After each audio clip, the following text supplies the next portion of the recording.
I just bought my all-time favorite Mustang for a fraction of what it's worth, all thanks to a little damage. A little? I just bought this moderately damaged Boss 302 for pennies on the dollar. Moderate. I bought an insanely totaled Ford from the salvage auction, but a few weeks from now we're gonna have this thing back on the road. I don't think it's gonna be an easy rebuild by any means, but I'm still just way too excited to have a Boss 302, and this one specifically just looks so freaking tough. Less so in the back, but we'll talk about that in a minute.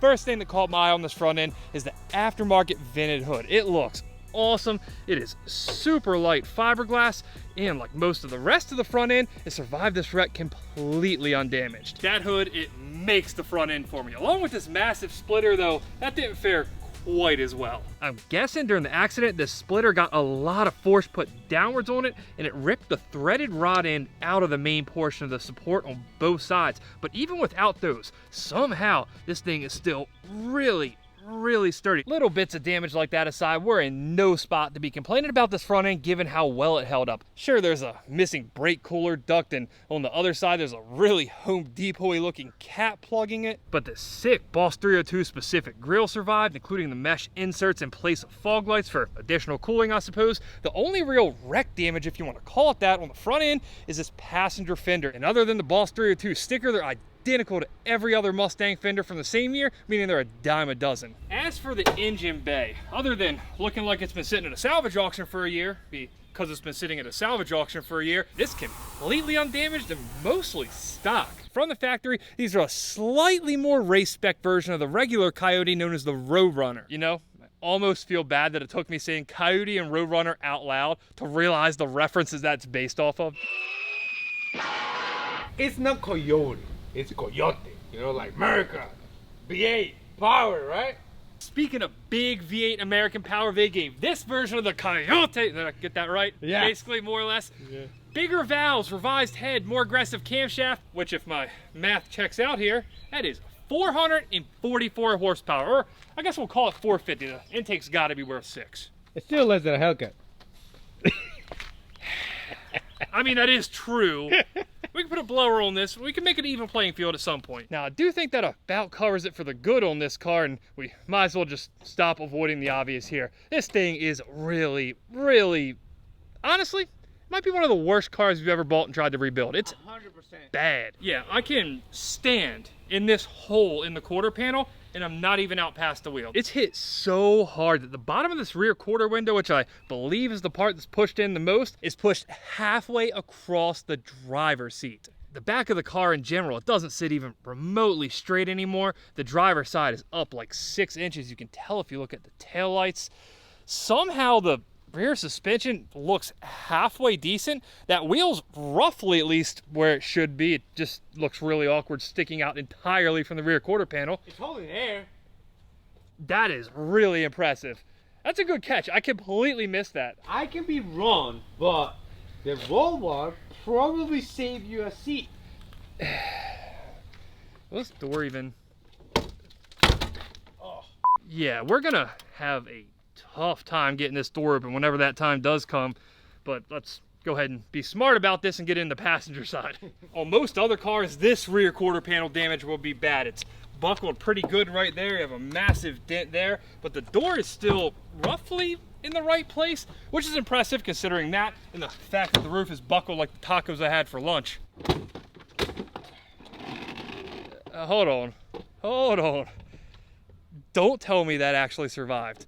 The driver's side's in one piece. The diffuser has some scratches.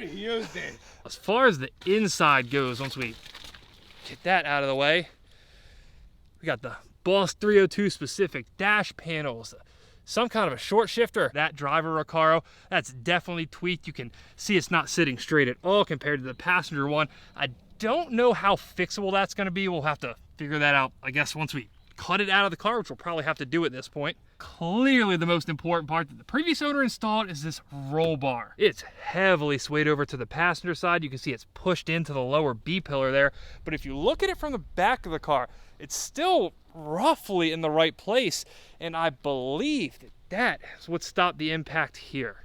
I didn't realize that roll bar went all the way through to the trunk, and it might be slightly bowed in that center crossbar, but it is still 99.9% intact. This is top notch. At this point though, I do think we've seen pretty much everything we're gonna be able to see from outside the car, and I know it looks bad, but I do think once we get it on the lift, we're gonna find ourselves a proper suspension on this car, partly because I can already see some of it right here. Fire it up. That takes forever. Anyway.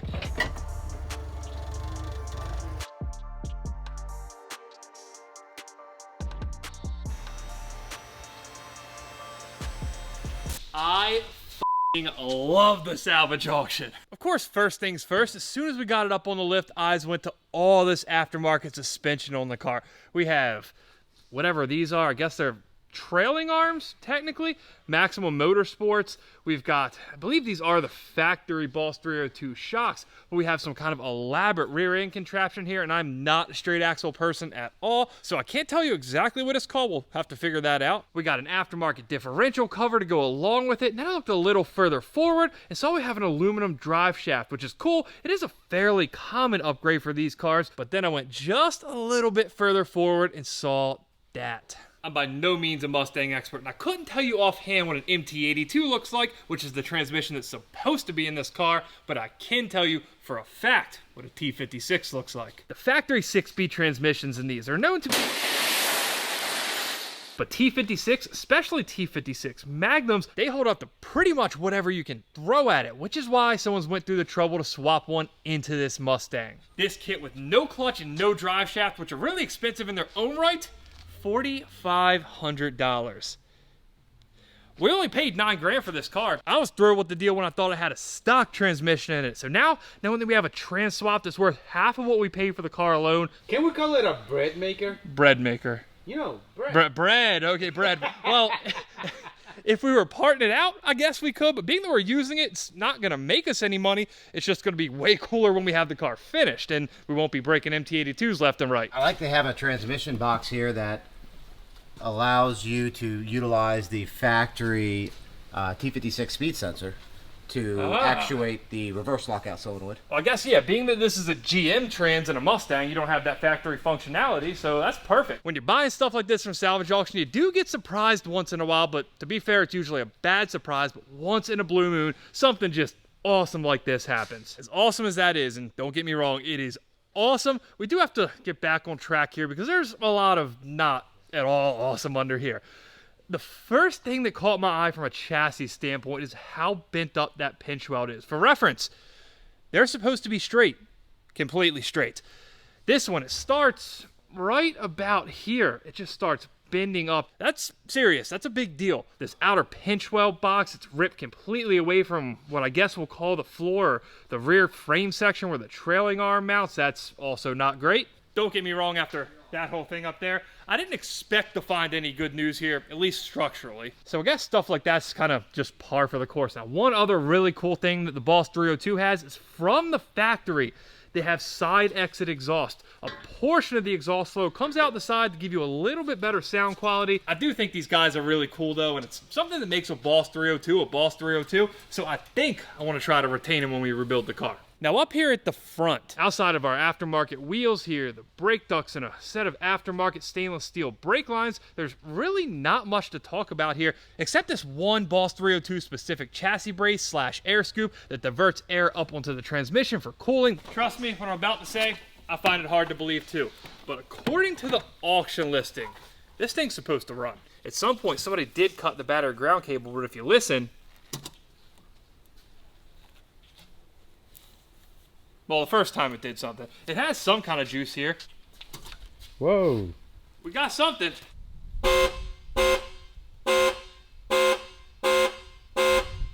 It's hard to believe any of the electrical system in this car works. You got radio? The radio's on. Okay. We're gonna need to tag team this. Fernando brought me a terrible 2x4. Tim's got it covered, right though? You got it. You got a different kind of tool to...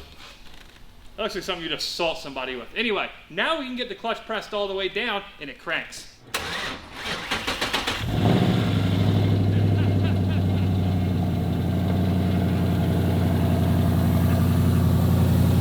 Did you check the oil? Yeah, it's fine.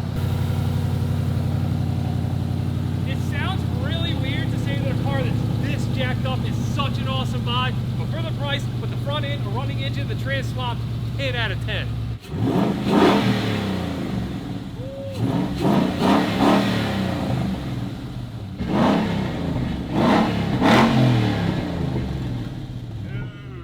It is kind of crazy that this thing runs perfectly while it's in this kind of shape, but it has only 61,000 miles on it, and it genuinely sounds like a healthy car. If you block all that out and you just look at, I don't know, the hood right there, this could be mistaken for a good car.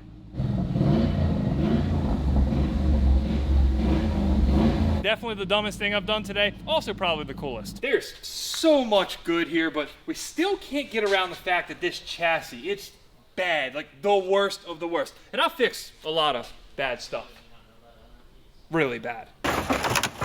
Now, if this were some super limited production proprietary chassis car, think like a Carrera GT, any of them in any condition are worth fixing. But when it comes to a Mustang like this, where the shell itself is more or less the same as every other Mustang made of the same generation, from a financial standpoint, a performance standpoint, and even a safety standpoint, which yes, we do care about once in a while here, I don't think fixing this chassis is the right call. Even if we could ultimately get it straight, it's going to be a monumental task, but I have recently made a little acquisition, if you will. It's going to help us out with that. This Mustang chassis, also a 2012, straight as an arrow.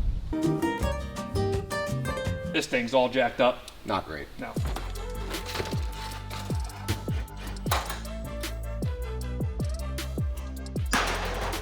But hey, what fun would this whole thing be if there wasn't at least a little frame damage? Now the car got hit right here on the passenger side bumper beam.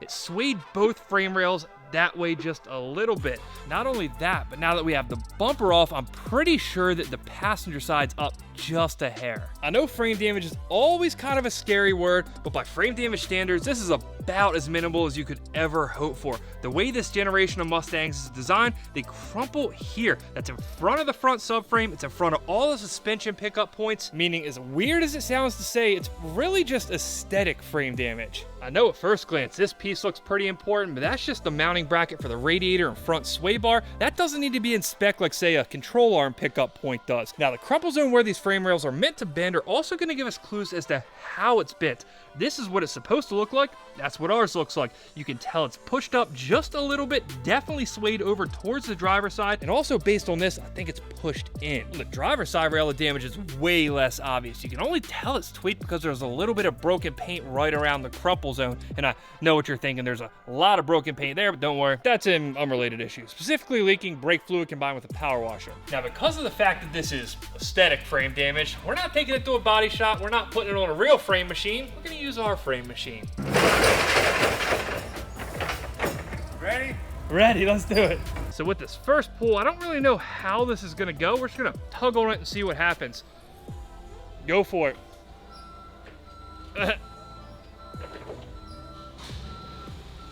We did forget one very critical part to every frame machine, an anchor. So this is our anchor.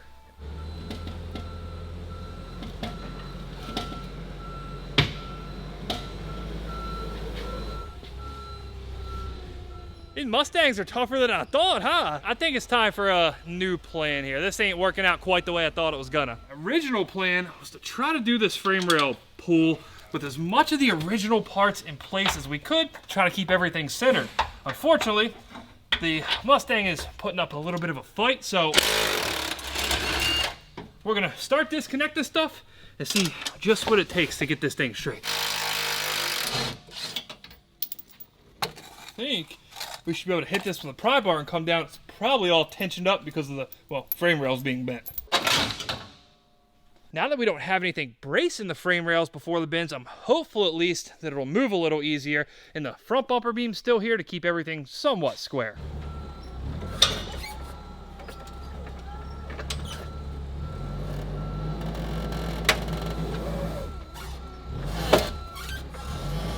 Feels like it's doing exactly what we need it to. Okay. I just don't know how much. The frame rail's coming this way. It's even coming down a bit. The crumple zone's expanding. Whether it's because I'm on the forklift now or we dropped that, subframe thing, we won't know the answer to that, right, Fernando? It's Could have been driver error before for sure. Not at all. Well, it's debatable. Either way, now that we got it closer to where we want it, I think we're going to have to do what I just said I didn't want to do and pull this front bumper beam because we're fighting the force of having both frame rails connected. I think at this point, now that we're a little bit closer, we got to just adjust them independently.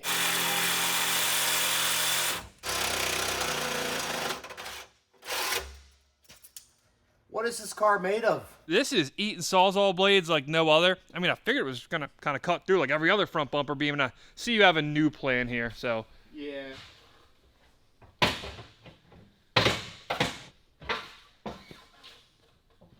Ooh! Turns out, all you need is to go at a front bumper beam with a big pry bar with the same ferocity a raccoon goes after like a leftover rotisserie chicken with, and it pops right off. Check that out. Okay, well, nailed it. Yeah. Well, I know that move. Yeah. Oh, that was a good one. That was a real good one. How we look? Pretty close. Close? Yes. Close? Yeah. One more? One more probably, yeah.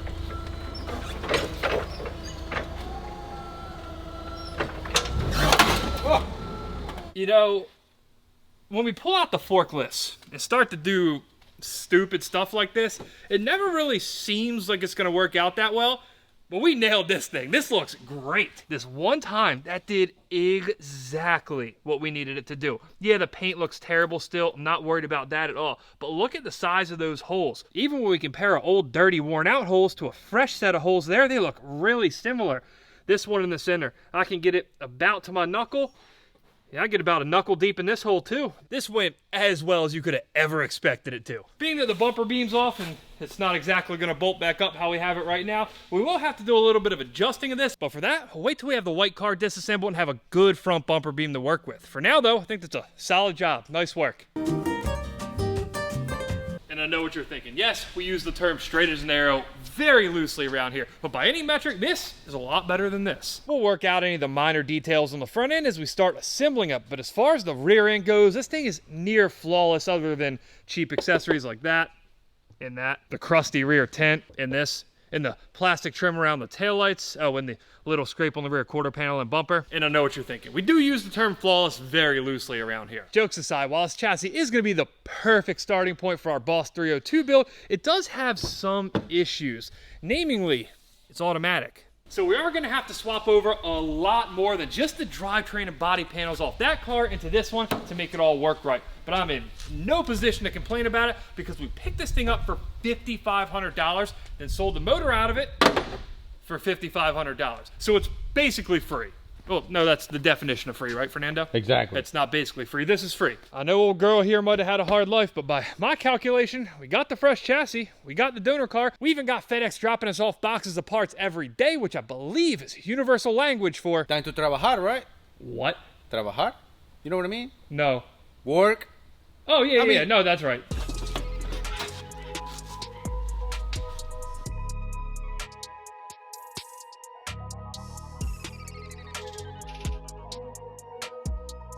Think, keyword being think, have a pretty good plan worked up of how we're going to attack this swap. Clearly the biggest part of it's going to be the drivetrain. So why don't we just go ahead and stick the drivetrain into the red car from the jump, and then we can build around it. I think we get like a pretty good luck. It's fine. It's going to be fine. You know, if you've been around here for a while, things aren't usually fine. What do you want to bet there's a piece of metal wedged in there? This time they're going to be fine. What about metal shape?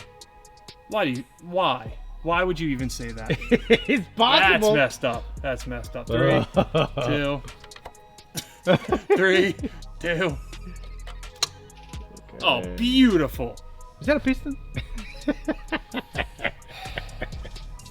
So the coolant, the gear oil, the diff fluid, it was all so clean you could eat off it. This looks to be about the same. This car looks like it was really well taken care of. And not only that, found some more, well, let me just show you. While I was yanking apart this front end, I noticed that this splitter, which I had previously assumed was some aftermarket concoction, was just a little too nice. All the hardware, the bracketry that sits on the back of the bumper beam, it's all beautiful. So I got to Googling, and it turns out it's actually by Ford Performance. And it is not cheap. This whole lower assembly, it's $900. Just like that T56 Magnum Surprise, this car is just a gift that keeps on giving. All right, back to the engine. Now, while I'm sure there are a ton of changes we're gonna have to make in the engine bay, specifically wiring wise because of the automatic to manual swap, I don't see any of it being obstructed by the engine and transmission themselves. So why not just go ahead and get the biggest piece out of the way, stick the engine into the red car.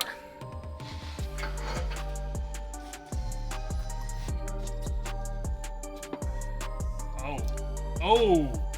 Not that I needed any more justification to be rebuilding the red chassis instead of repairing this one, but the trans tunnel. Once we got the drive shaft down, not only is the sheet metal all bent up, the seams busted open, but if you look straight down the middle of the car, the whole thing is twisted that way. It's unreal. I think the trans and engine, they're twisted a bit too, but I don't think this sustained any damage because of it. You can actually see the reverse lockout solenoid there. It's up against the transmission tunnel. Again, though, I don't think it's damaged. I think we got lucky in the drivetrain sense, at least. Same deal with this drive shaft shop drive shaft. It has some cosmetic damage. I assume when things got shifted around, it touched something in the transmission tunnel. It has some scrapes, but it's not bent. There's no damage. I don't see any reason we can't reuse it.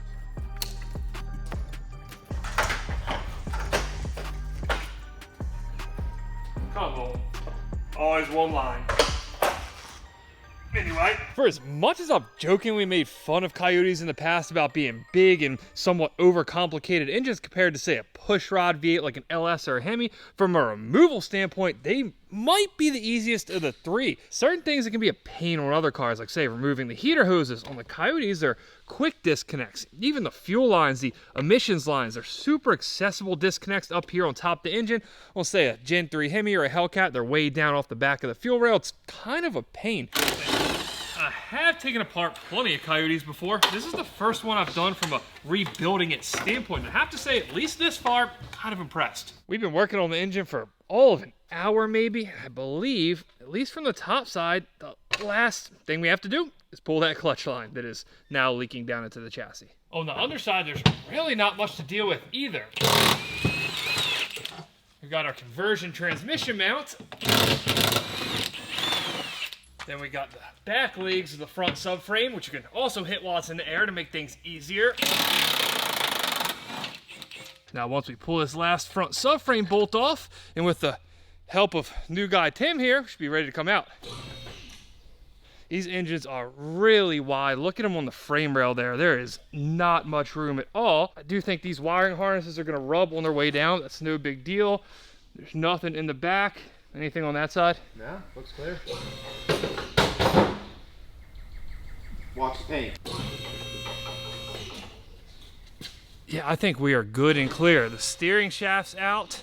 Watch your other strap. What is this? Clutch line is... We're fine now.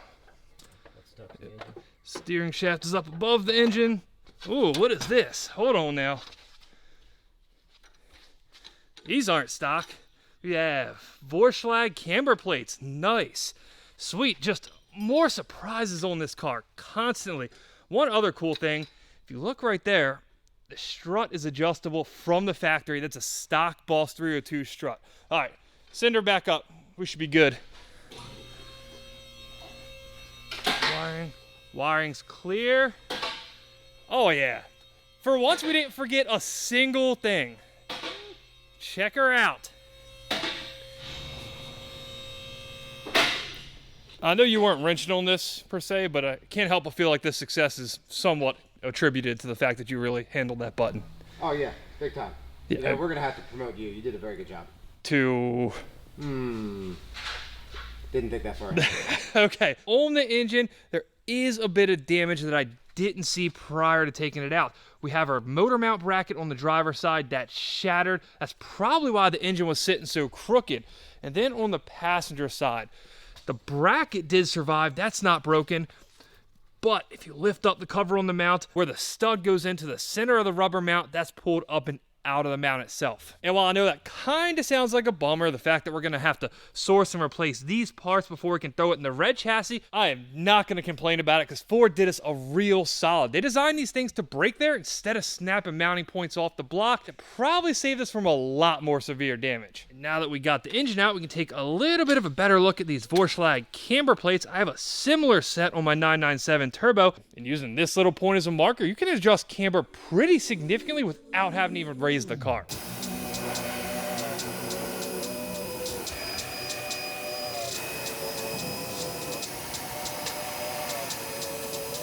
While our engine's out there drying, I think now's probably the perfect opportunity to go ahead and drop our rear end down. And while I didn't necessarily expect to find damage on the engine, I'd be genuinely shocked if we don't find at least some damage back here. At the very least, the sway bar's been shifted over. This end-link is significantly bent.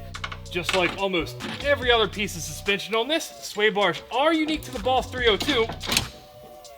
And also apparently pretty hard to get off. What was I saying there? Oh, I'm hoping they're straight enough to reuse.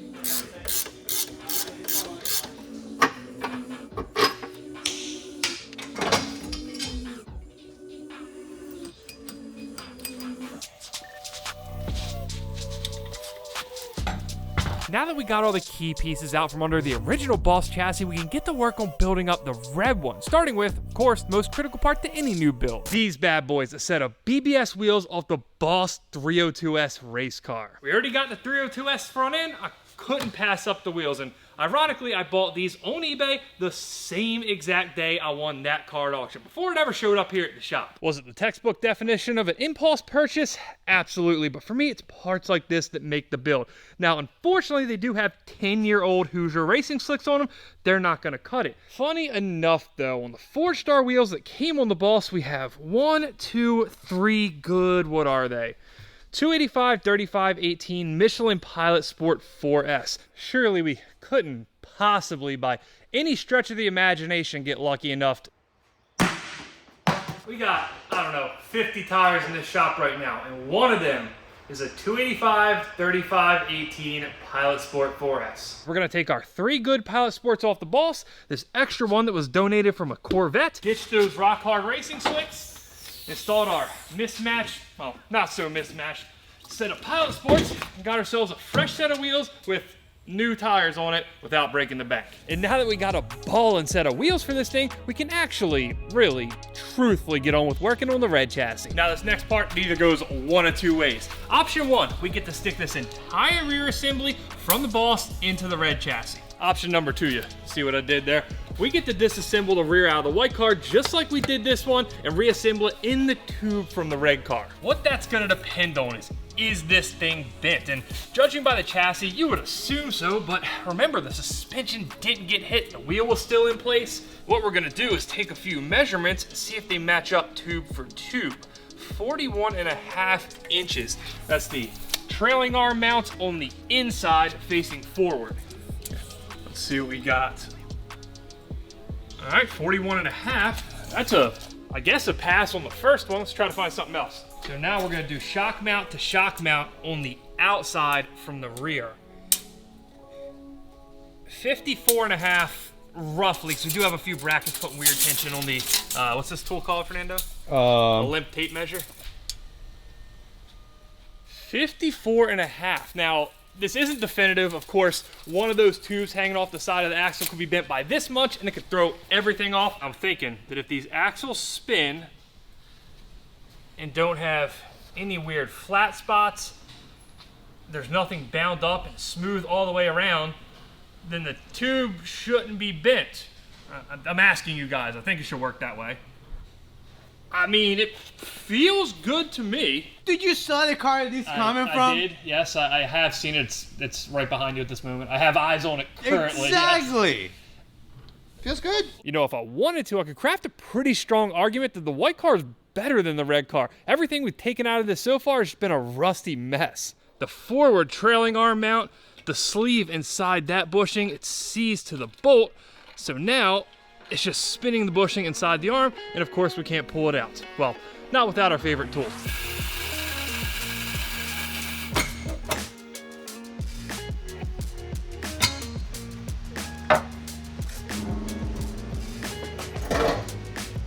Now on this rear axle, since we're not gonna reuse these shocks, I left them connected to the bottom, and I was planning on disconnecting them from the top and then having the whole rear axle drop down. Unfortunately, this car didn't come with any keys, and for whatever reason, Ford made it so the only way you can pop this trunk is with a key. There's no button, so we're gonna have to rip this rear seat out and try to get to the plastic emergency release that's on the inside of the trunk.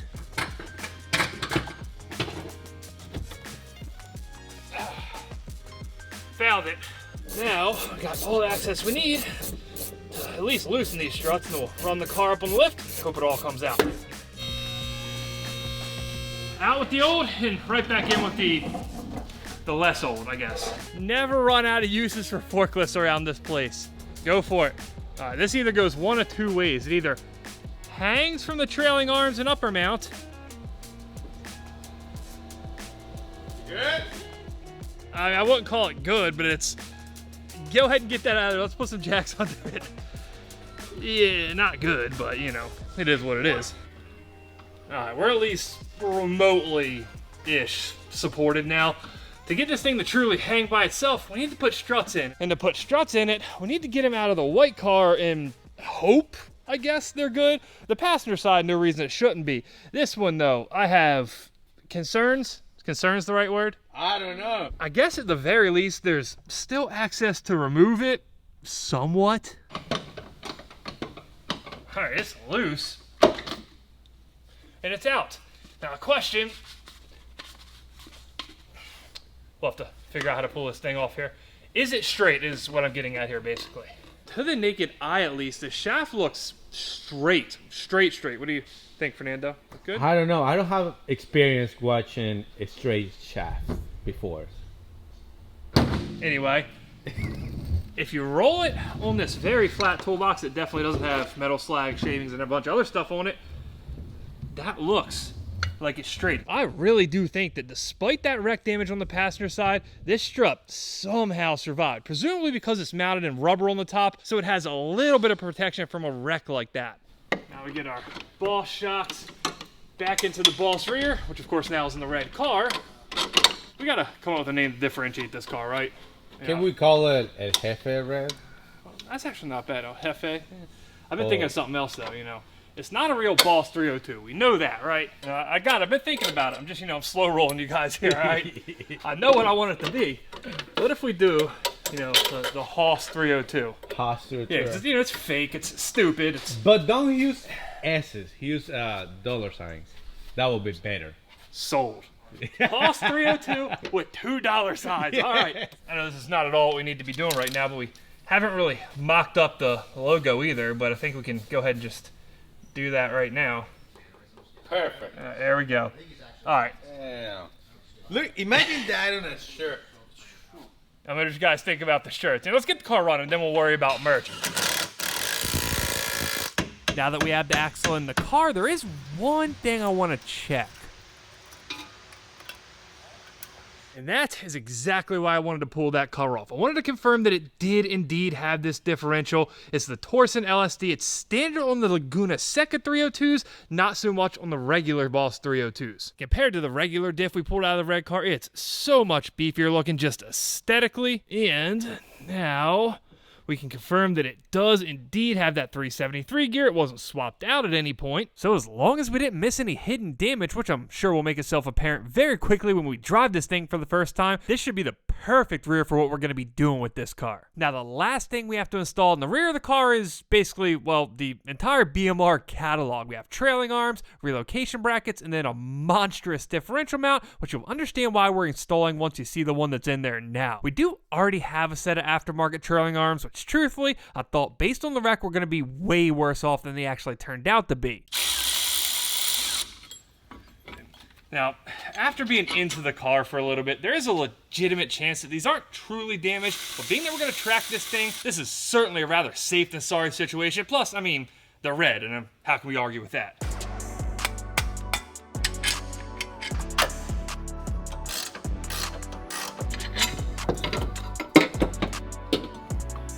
Unlike the trailing arms, this isn't replacing good parts with great parts. This is replacing a cracked up, bushing, nasty, rusty stock diff mount with this solid mounting. It's adjustable to allow us to change pinion angle if we need to down the road. Let's say we turn this threaded rod on the inside out. What that's gonna do is push the differential mount outward. That in turn will push the top of the differential back, bring the front of it up, and like I said, let you set whatever pinion angle you want. We're not gonna know if we need to adjust that until a little bit down the road, so for now, we're just gonna set it the exact same length as the stock ones. Cool. Teamwork makes the Mustang work. How many times? Why is the tire right here? I mean, That's the second time. What the fuck? yeah, there's no doubt in my mind this BMR stuff took the bottom of this car to another level. Not only from a stiffness standpoint, but it looks awesome. I know it's suspension, I know it's under the car, but let's be real with ourselves. We still want it to look good, right? This whole rear job's taken a lot longer than I originally anticipated. So what do y'all say we wrap this up and move on to the engine? See? Yes.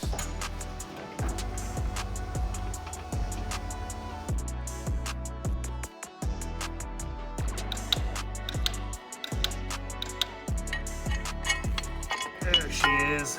So typically when they talk about two-piece motor mounts, this is not at all what they mean. This bracket went something roughly more or less like that. There was no fixing that one, but we're able to pick up a new one straight from Ford for 75 bucks. I figured, of course, while we're in here, why not replace these stock rubbery motor mounts with a nice set of BMR mounts? After all, we did the entire BMR rear end, move on to the front as well.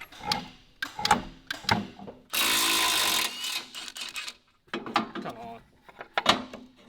These guys are lighter, they're stiffer, they look way better, and they take up a lot less real estate. You're forgetting the more important part. Which is, they're red?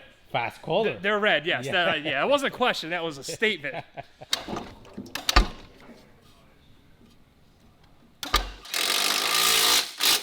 The whole idea with these is it's going to take all that energy that would normally be wasted shaking the engine around and put it through our drivetrain. Effectively, kind of, sort of, but not really making more power. So we solved our only real problem with the engine, and while this next thing isn't a problem per se, I definitely got the solution.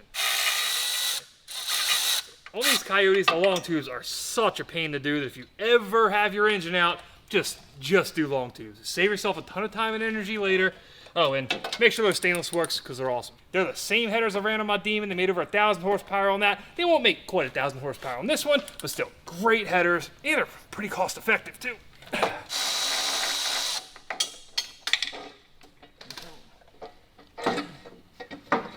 With the kit, Stainless Works was kind enough to give us a nice set of new stainless header bolts, but for reasons, I'm not the biggest fan of bolts. When I can, I prefer to use OEM studs, so that's what we're gonna do here. I do think the reason they provide you with the bolts here is because unless you pull out this rearmost stud, you cannot get the header on. So what we're gonna do is, at least I hope, yeah, what we're gonna do is put our header on and then reinsert this last stud. We'll be good to go.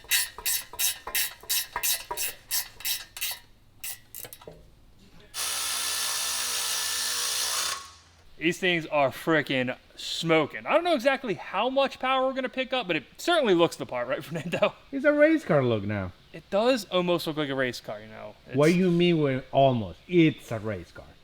Well, we are gonna track the, we're gonna track the shit out of this car. Tried to watch my words there. We're definitely gonna beat this thing up on the track. Anyway, last bit of the header install, the O2 sensors, which we are definitely using anti-seize on, because every time I don't, they, try to take them out 50 miles later and they leave the threads in the header.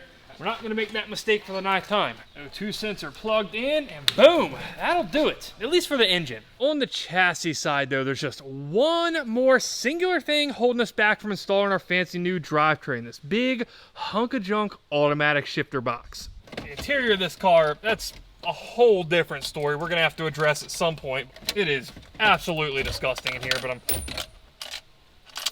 don't get me wrong, I love dogs, but this car by far is the worst I've ever bought from the auction. It is completely covered in what I assume is dog hair. I hope it's dog hair. If it's not, if he's a raccoon? Like earlier when I pulled these rear seats down and climbed through to, open the trunk, there's just a raccoon back there.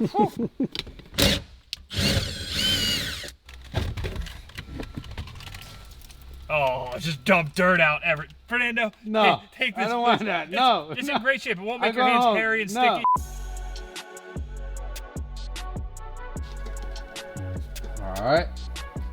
This is my first time installing a Coyote like this with aftermarket headers on it, and we're running into an issue where this frame rail's hitting this header runner. So what we're gonna try is move the engine as far forward as possible where the frame rails kind of open up. Hope we can get it to clear that and then push the engine back. Think it's gonna work? No. We got it pushed all the way over to the passenger side. This is barely clear now. Oh yeah, there we go. There we go. Just a little more. All right, we're clear. What was all that about? It not working or whatever you said? Something along those lines? I was wrong. Thank you for admitting that. It's very mature of you, Fernando. The driver's side studs are basically in place. One of them's actually already in the hole. But over here on the passenger side, we're still a little bit off. I think, yeah, we can do that just by yanking on the suspension a little bit. All right, Fernando, I'm gonna hold this here, go lower it down. We literally had to let the headers ride the frame rails on the way down, but I think we're pretty much there. Honestly, I can't believe that I have more room in my 350Z than this thing. 350Z with a Hellcat engine, to clarify. With a Hellcat engine, yes. That is true. These are very tight engine bays, at least during install. Kind of out of room to work with the lift, but we should be able to jack this subframe up. Oh yeah, there we go.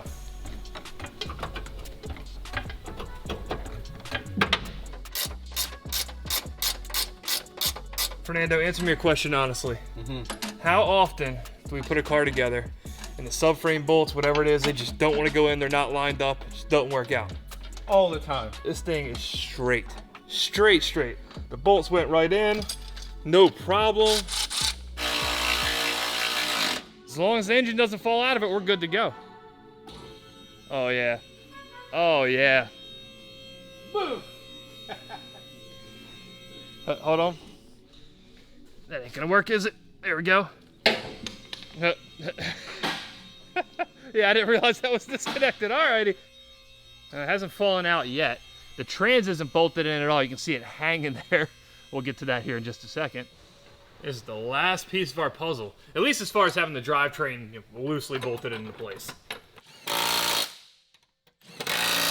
Not that we expected any different, being that it's not like a swap car or something. It's just a Coyote going into a car that came with a Coyote from the factory, but everything fits perfectly. That gives me just even more confidence that nothing on this chassis is severely bent. I do think this driver frame rail, which was of course the least bent of the two, is still swayed over that way just a little, so we'll have to take care of that, but hey, that's a problem for when we're doing the front end. You're gonna have blue wheels, right? That way they match with the valve covers. We've already talked about the wheels. They're sitting right there. They're not blue any way, shape, or form. You said you're gonna plastic dip those. I did not say that.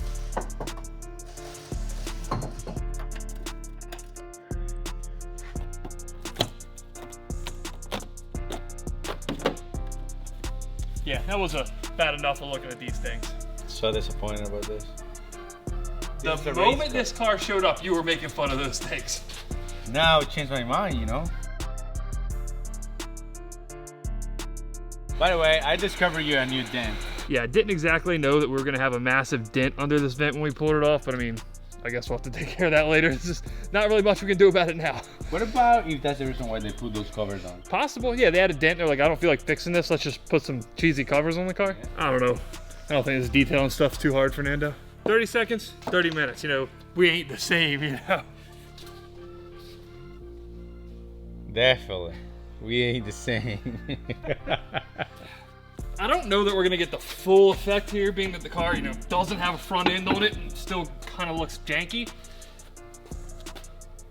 Nah, maybe all that was wrong. It does look pretty awesome. Silver and red on point. Yeah. Now, here's the question. Do we eventually like powder coat these a different color? Black, gold? Don't worry, the real lug nuts will be here tomorrow. That's a problem. Maybe once the front end's fully assembled, has got the radiator in it, all the fluids, it might drop it a little more. But yeah, it's sitting way higher than I thought it was gonna. We got at least 200 more pounds of stuff to throw in the front end, for sure. Look any better? It does. Last episode, when we were yanking these frame rails in the general right direction, we kind of knew that this bumper beam wasn't gonna line up. We couldn't have gotten it perfect without having this. Now we get to see now, oh my God, I can't even finish the sentence. Just look. That's how far off we were. What's that, 2 inches? 2 inches is a lot. I do think we got this passenger frame rail fairly straight. That looks about where it should be. I think our culprit's this driver frame rail. If you look down it straight on, I think it's still swayed over to the driver's side a little bit. This is gonna be attempt number 2 at yanking the frame rails, but this time we actually have a goal. We just need to make these holes line up with those holes. A little more. Right there. Oh yeah, that is, I'm not gonna say spot on. We got a little adjustment to do, but it's close. I'll preface this by saying the only reason we can do a frame adjustment like this with a forklift is because all the damage is in front of the suspension points. But I do have to say, every time we pull this thing with a forklift, I'm wildly impressed by how good it does.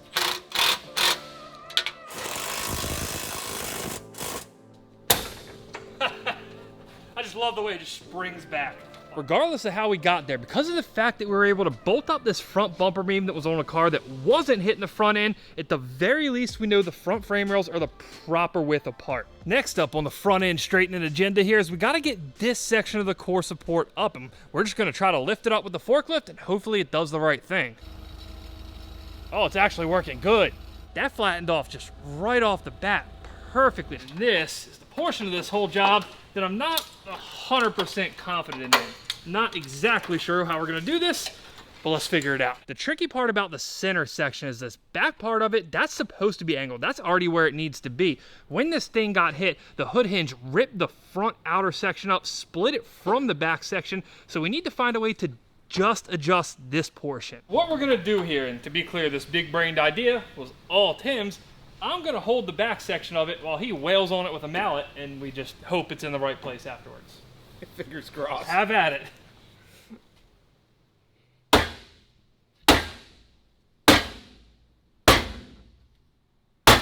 That seemed like, from my angle, which I don't have the best, looked like it was doing pretty well.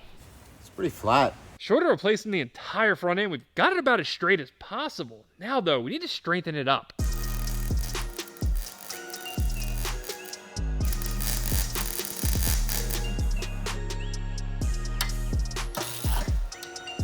So the last test here to see if we got this front end straight is, does our lower radiator support fit?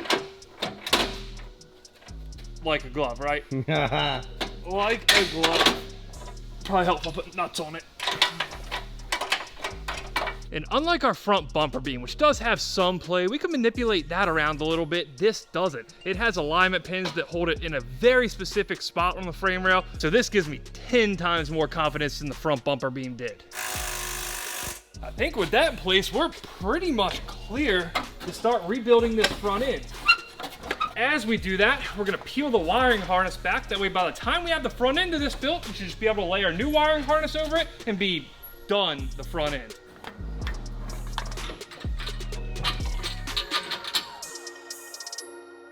Well, that whole master plan we had about doing this in sections and stripping our wiring harness back, you know, replacing the front and then moving on to the interior, it almost worked out. We have the body harness completely separated in the engine bay, but on the driver and passenger side, it goes through a grommet in the fender arch and up under the dashboard. On the inside, some of the connectors I had access to, but others, they wind up really far under the dashboard. Could we struggle and fish it all out? Sure. But given all this stuff has to come out anyway, I think our best bet's just to pivot our approach and do this all at once.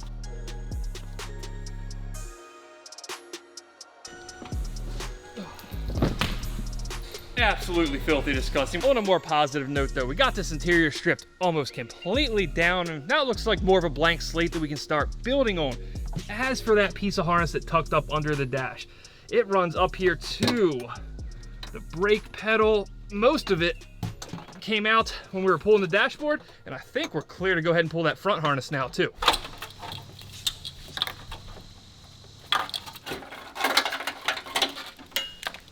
Now we're getting somewhere.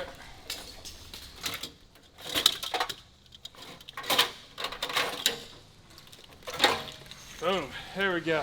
I do have to take a second, give Ford just a little bit of credit, just like when we were swapping the engines out, on how easy they made this car to work on. You can tell they built it with what we'll call, I guess, an assembly line mindset, and it really shows on the back end when you're pulling it all apart. Of all the cars I've built, I think this one honestly takes the cake for easiest to work on. Somewhat surprisingly, for as nasty as that car was, most of the parts we stripped out are in at least decent enough shape that we can clean them up and resell them. That way we'll be able to recoup a little bit of money on this whole deal, which is always welcome on a project like this. Now our reward for stripping that one down and getting it ready to build back up is getting to do all the same stuff we just did on a car that's full of glass.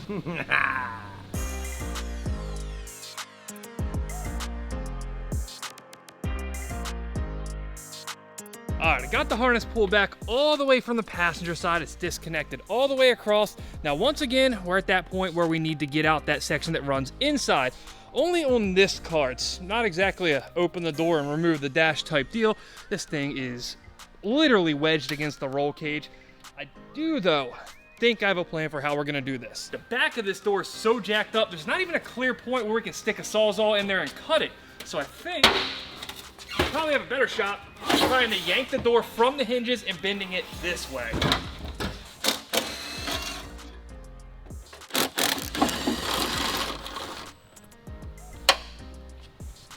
The door's completely unbolted and it didn't move a centimeter.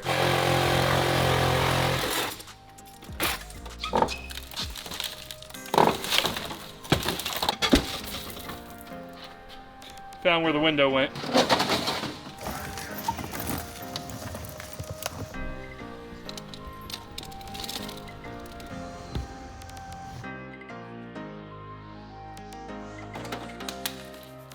So at least on, let's say, the front half of the car, we were able to get most of the important stuff out. Our front wiring harness, which is key. This, is best I can tell so far, survived completely.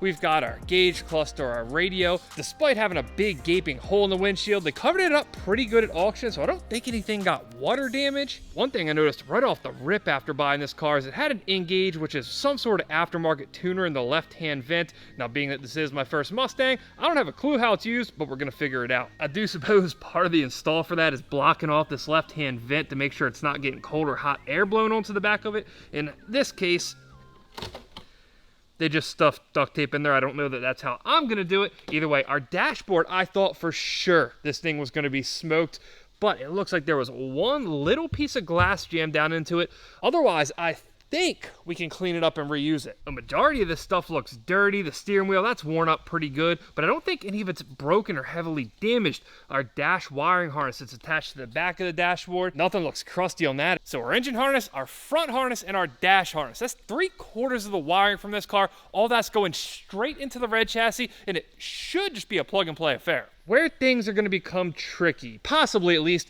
is this rear harness. I say rear harness, but it circles all the way around to the front of the dashboard. The issue we have, this rear harness, I can't imagine it's going to be good. It's got to be cut somewhere in there. If, and that is a big if, the rear wiring harness in the red car is the same, we should be pretty much home free on the electrical front. One thing, though, that does give me at least a little bit of hope is it looks like all the connectors that are related to, say, the car being automatic or manual, specifically the brake switch, the clutch pedal switch, all that came out with the dash harness. Now, obviously, there are plenty of other things that can make those harnesses incompatible outside of an automatic or manual transmission. For example, one thing I noticed off the bat, the rear deck lid of the Boss, no antenna. On our red car, though, we have some type of antenna on the deck lid as well as the quarter panels. Our only real option here is to just start plugging stuff in and see if it works.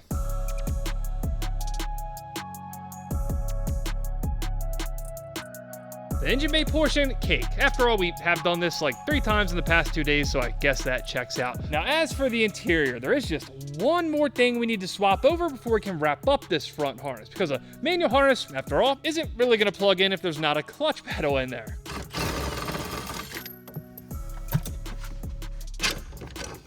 Our manual pedals are ready to come out, but unlike our auto car, on this one, we have to account for clutch hydraulics, and I'm not 100% positive that this is an OEM clutch fluid reservoir. I'm just judging that based on the fact that it was transmission swapped and this hardware. Stainless steel Allen heads, they don't look very OEM to me. Either way, factory or not, I suppose it's unimportant, 'cause once we yank it off, we can pull the pedal assembly right through the firewall and slap it in the red car. On these Mustangs, the slave cylinders are inside attached to the clutch pedal, which means we have 2 lines that are gonna run through the firewall. We have the one that goes to the reservoir we just took off, and then the clutch line that runs to the transmission. It leaves a big oval hole, that Ford decided to cover with sound deadening on the auto cars, making the swap really easy. All right, so Fernando, we got manual wiring. It has a manual transmission in it. This is technically a manual car now, right? Yes. Period? Okay, it's a manual car that doesn't run. Maybe I shouldn't have spoke before I actually get the pedals on. Perfect, there we go. Now we have ourselves a manual car. Now we can plug in our clutch switch, of which there's an upper and lower, which is kind of weird. It's not something you really see a ton. There we go. Our manual brake pedal, and if you see these red wire taps here, it had some blit blocks on it. They tapped into the clutch, the brake pedal, a bunch of different stuff. I don't think we're gonna put that back on. Now, the bit of wiring that I'm most interested in, at least so far, are these 2 plugs. This is that factory rear harness from this red car originally, and this is our Boss 302 front harness. And not that this is any real type of confirmation that we're good to go, but hey, at least they fit.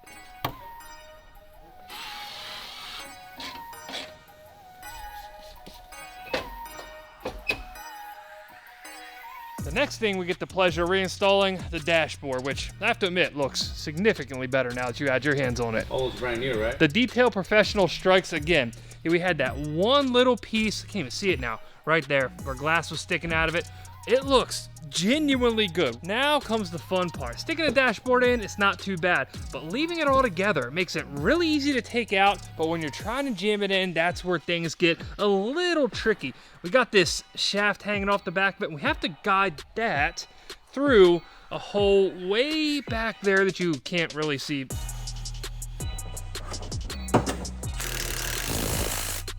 With our dash in, we can retrace our steps, install the body control module out of the Boss 302, and plug everything back in. Believe it or not, this whole connectivity thing, we'll call it, went significantly better than I expected. Go ahead and get our center console locked down, our shifter in place, so I guess we can sit here and make coyote noises, being that it doesn't run yet. As for the last of our main dash panels here, it's our gauge cluster surround with that Engage tuner in it, and I did say we're not going to block this vent with duct tape. We're clearly more professional than that here, so instead we're going to go ahead and use the old Fly and Ryan Performance stress ball. Look at that. Fits right in there. We'll go ahead and run our Engage cable up through the dashboard, which ironically looks more like a phone cable or Ethernet cable than something that belongs in a car. But either way, now we can slap our last dash panel on, and all of a sudden this thing looks a lot more Boss 302-y and less pile of trashy. And while it might look awesome, we are, after all, working on cars here, so things aren't going completely smoothly. We have 2 unaccounted for connectors. The first one is that small little yellow connector hanging down. That one, though, I'm not so worried about. I was able to find it on the dashboard that we pulled out of the red car originally. It is an antenna type connector. We have an unaccounted for antenna on the back of the car. Shouldn't cause us an issue, being that the Boss doesn't require that antenna in the first place. But on the other side of the car, we have this connector that comes off the driver's side of the dash harness that looks significantly bigger and more important, and I have not a clue where it belongs. My first thought, cool, we're gonna come over here to the original Boss chassis, and we're gonna find the female side of that connector on this chassis harness that we're hoping we don't have to swap, but it's nowhere to be found. It's not down the side, it's not up on the top. We all know this is gonna play out one of 2 ways, right? Option 1, we tuck this connector behind the dashboard, and it truly is an unused connector. You never think about it again. Or option number 2, we tuck this connector behind the dashboard, forget about it all the same, and then when we go to start this thing up, we're chasing some weird issue around for like 3 hours until Fernando hits me with a... Do you remember that connector?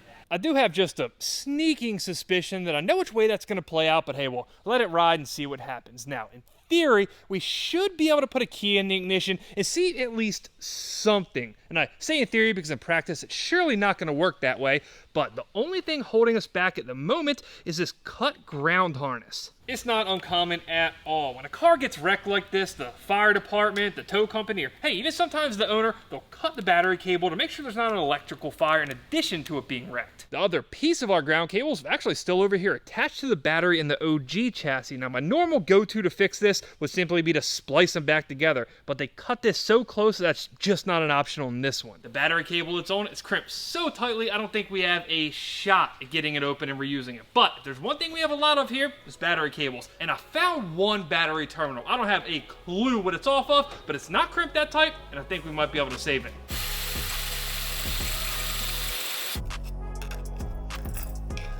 Oh, it's a beautiful sight. Now, I do always feel inclined when I'm doing something like this to let you guys know that this is not the proper way to do this. Really, a new battery terminal will be the ticket, or better yet, replace the whole harness down to the starter.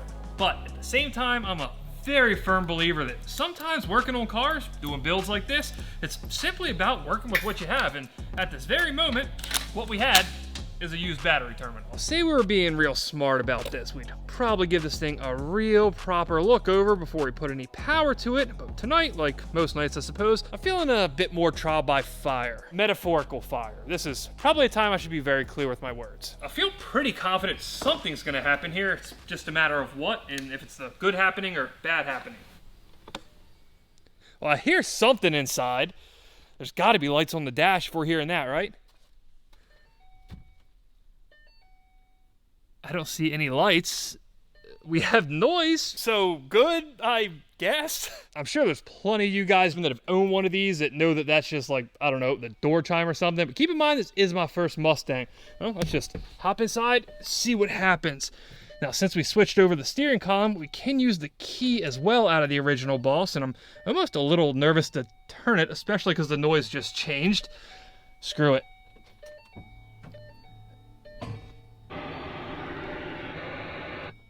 So the radio came on, there's no lights on it, there's noise from everywhere. If I turn the headlight switch, we get a high beam light, but I don't have any lights on the dash itself. So they work, at least, there's that. All right, fixed our first problem. Now, what's going on here? What did we forget? And I am still aware of that connector. Maybe it's something, maybe it's not. We've got... Okay, so now we have a light on there. Why don't we have anything... Oh, there we go. Oh, wow, that's embarrassing. I legitimately had the key turned like a half a millimeter. Wow. These things really like to yell at you. Okay, so that is such a good sign. To me, at least, personally, there's nothing more demoralizing than when you assemble a car fresh like this, stick the key in it, nothing happens. I suppose, being that we're on a little bit of a heater here, it couldn't really hurt if we just go ahead and yank this fuel pump fuse out and try to give it a little crank. Getting the car to show power on the dashboard, that's one thing. Getting it to crank, that's a whole nother. This is where things tend to be a little more difficult.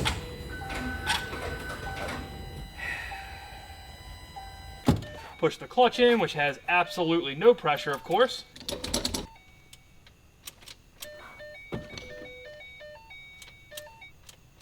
Nothing. Okay, so I did a little clicking around on the starter circuit diagrams, and everything seems just wildly simple on these cars, so I don't think we really messed anything up there. There's not like a module we forgot or anything, so I got the thing. Is there any connectors that we forgot to connect, or anything that just felt weird and there was something?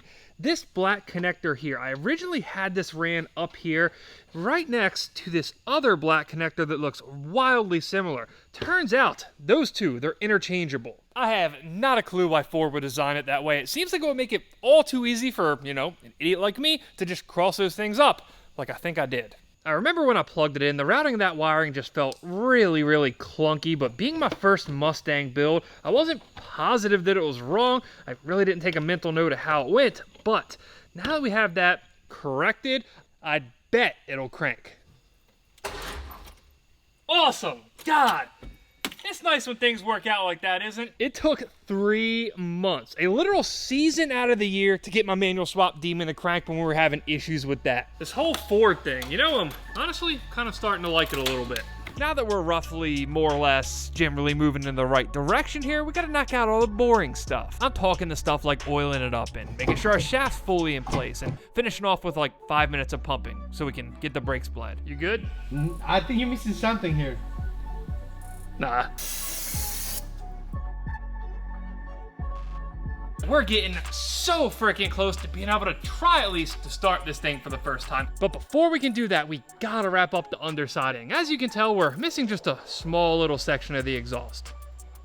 On the topic of that exhaust, one of the cool things about the Boss 302 are they come with these side exit exhaust pipes. But if you watched last episode, you know that the ones that came on our Boss 302, they are shot. The flex section's all ripped apart, the piping's caved in, the tips, they're all jacked up. And even though I spent a couple weeks trying to find a set for sale, they just weren't out there. I was, however, able to find a whole nother Boss 302 at the auction. I know I just bought my first one, but I guess the only thing better than one Boss 302 is two. And the math's there, right, Fernando? At this point, it's 3.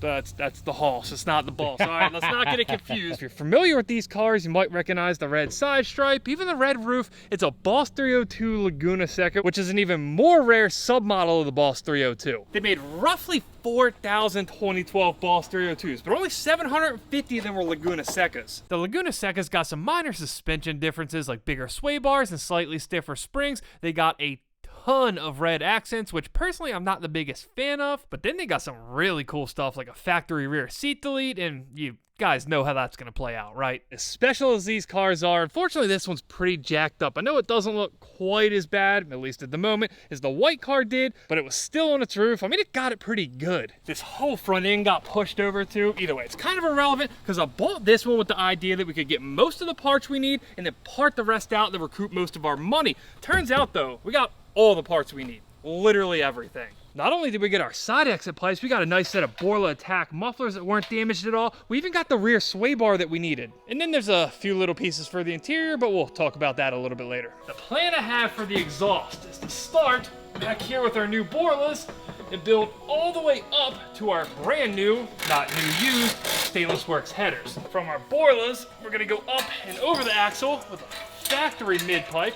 There, we'll try to finagle this, but I guess you'd normally call an X pipe on, but in stock form, it's more of an H.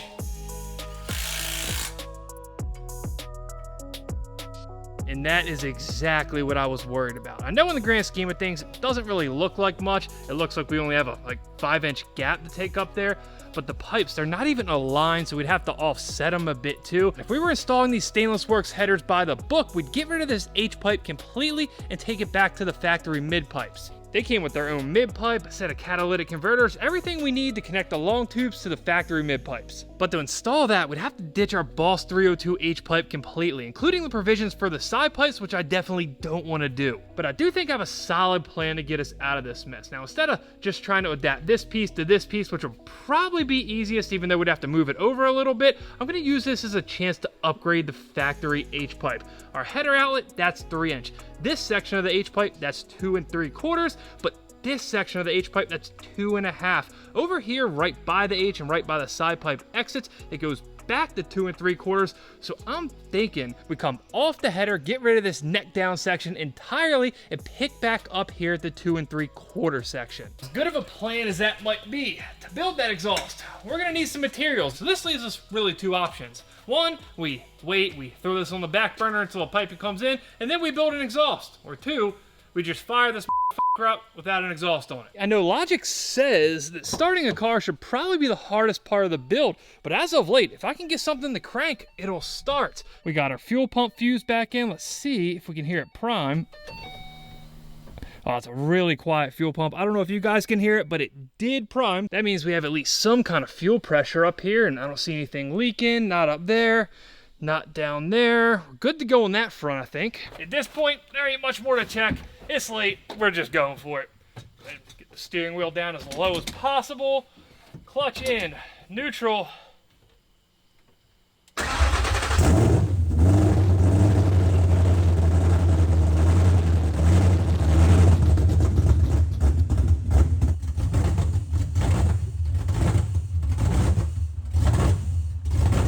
Well, it ran, so that's something. I mean, sure, it was horrendously loud. It idled horribly and then shut off like 15 seconds after we started it. But hey, it's a start, I guess. Now, I don't know how these things run without MAF sensors plugged in. LS cars, they'll generally run pretty well. But I'm going to go ahead and install our intake and see if that changes anything. There could be so much different stuff causing it to run really poorly at the moment. The secondary oxygen sensors, they're just dangling in the air. Let's go ahead and try this again.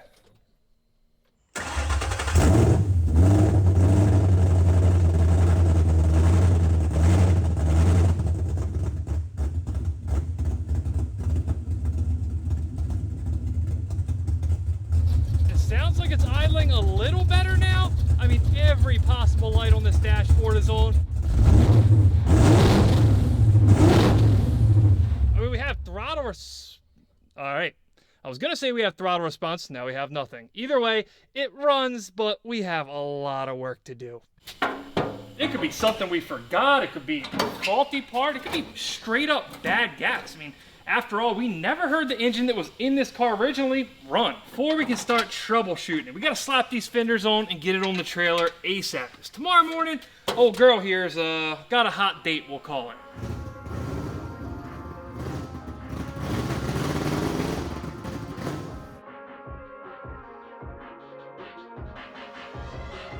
She might not run real well, but I promise you, after today, she's at least gonna look the part. We came up to visit our good friends at A+ Auto Styling and also lower the property value by dragging this bucket in a shop full of really, really expensive stuff. But today, it's officially time to get hossed up. I guess that's the term, I don't really know how to phrase it any better.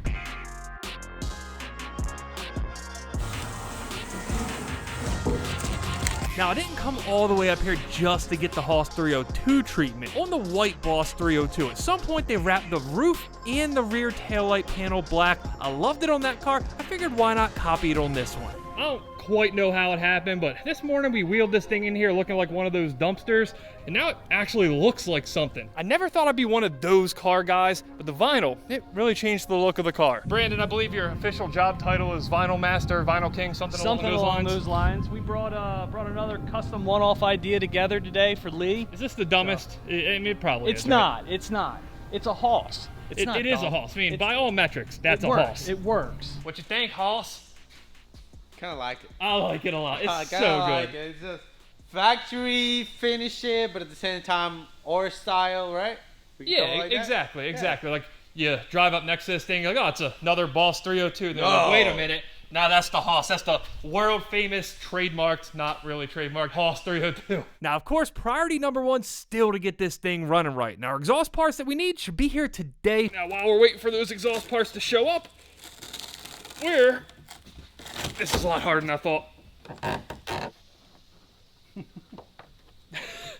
Stop me dead in my sentence.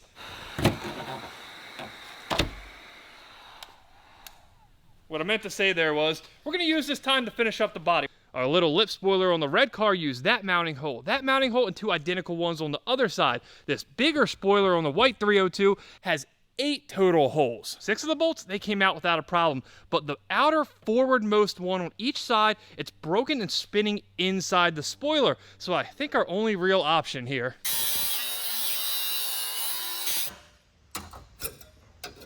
with the trunk cut open, I can get a 10mm wrench on the nut itself and secure the stud from the top. Whoever installed this spoiler jammed these things full of blue Loctite. If you're working on something where it's set into, say, a plastic spoiler like this, maybe just don't do that. Even if you think that sick new wing you're putting on is going to be a permanent install, keep in mind, you never know when you're going to have to pull it off to get your trunk painted if it gets scratched or something like that. So serviceability, always a positive. There is, unfortunately, one thing I did not notice about this spoiler because it was so filthy dirty. And that is the fact that it is beat on top. I mean, beat. I don't know if when that rear glass blew out of that car, it just blew all over this. Either way, we're gonna have to have this painted. Just say it. Al, I see you looking at it. I mean, what? I feel the need to keep saying that I love dogs. I really do. But this is bad.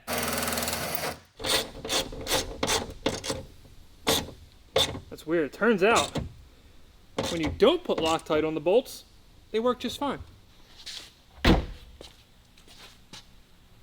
This isn't my favorite Mustang wing of all time, but compared to the one that was on it, I think this works really well on this car, especially with the red and black combo. And the final touch on the back is to very carefully get rid of this GT badge. After all, this thing's a Hoss 302, you know, not a GT. The badge isn't really sitting down on there great, so well, you see what's going on here. The rear end's cool and all, you know, new spoilers, badges, but this is the piece that I've been waiting for. I cannot wait to see what this hood looks like on the red chassis. Ready? Yeah. Send it. Yeah, we're definitely gonna have to do some more fit up of this. Keep in mind, I just loosely hung these fenders the other night. When we do our final fit up, we'll make sure it's all spot on. Well, as spot on as this chassis is gonna be given the whole, you know, forklift thing. The next piece of the front end puzzle, a new set of headlights. Now, I'm honestly not the biggest fans of these things, but compared to what's on the car, I think these are the right call. Especially considering the fact that we only have one of these headlights. My original plan was to get a set of the factory HID headlights. I love the way those things look, but they're like $600 a pair used, and we're already kind of wearing thin on the budget for this build. Based on everything we've done previously to the front end of this car, I'm not gonna say that I'm surprised that the headlights fit good, but I'm also not gonna say I expected it 100%. This is what I guess we'll call the grand finale of the front end. Do we have a lot of panel gaps to play around with? Absolutely. Is the hood sitting high in the front? Do we need to adjust the hood latch?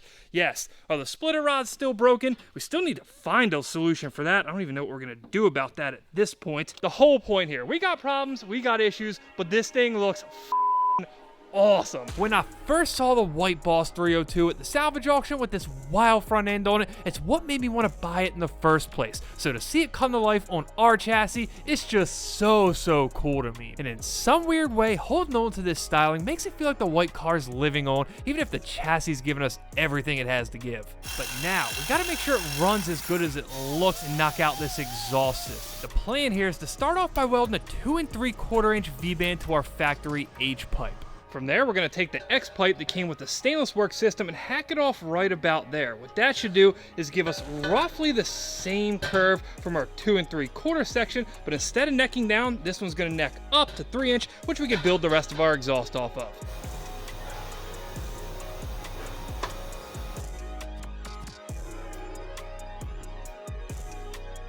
Now that we have a proper flange on our H-pipe, we have to do the same exact thing to the transition coupler we're cutting off the X-pipe. But the flange work, that's the easy part of this whole deal.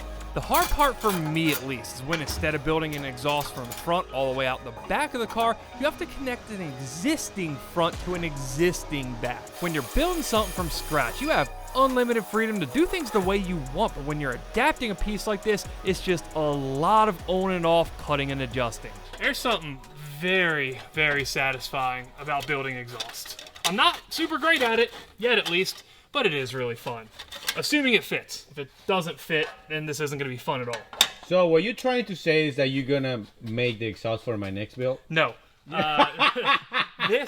This took me basically all day, so no, we're not doing any of that.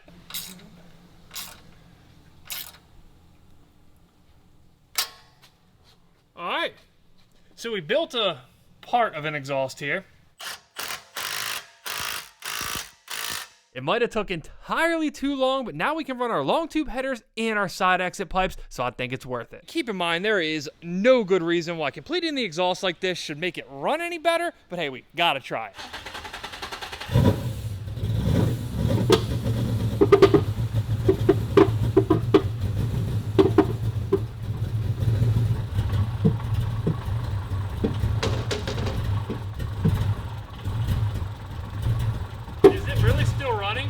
It just won't die.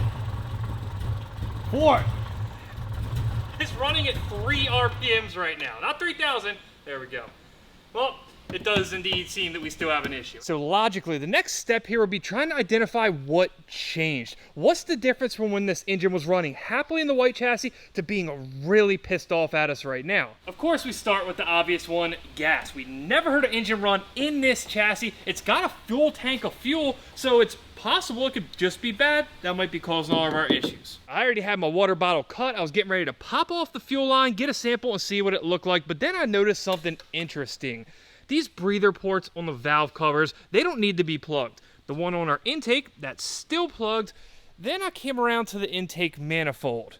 It looks really oddly empty to me, and that's when I noticed this. The vacuum plug we put in there originally has a little slit in it, and it was just laying on top of the short block. The general rule of thumb here is if it's a port on the valve cover, it can vent the atmosphere, it's not really gonna cause an issue. But if it's on the intake specifically after the MAF sensor, that's gonna be an issue. If it's on the intake manifold after the throttle body, that's a major issue. The throttle body is a blade that regulates how much air gets into your intake manifold and therefore into the engine. When there's a vacuum in here, it's sucking in air unchecked through this port, meaning that there's far too much unaccounted for air going straight to our engine and pissing everything off. You wanna run a little science experiment?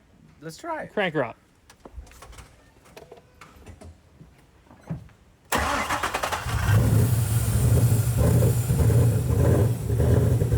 It doesn't sound that bad right now. There it goes, gonna die.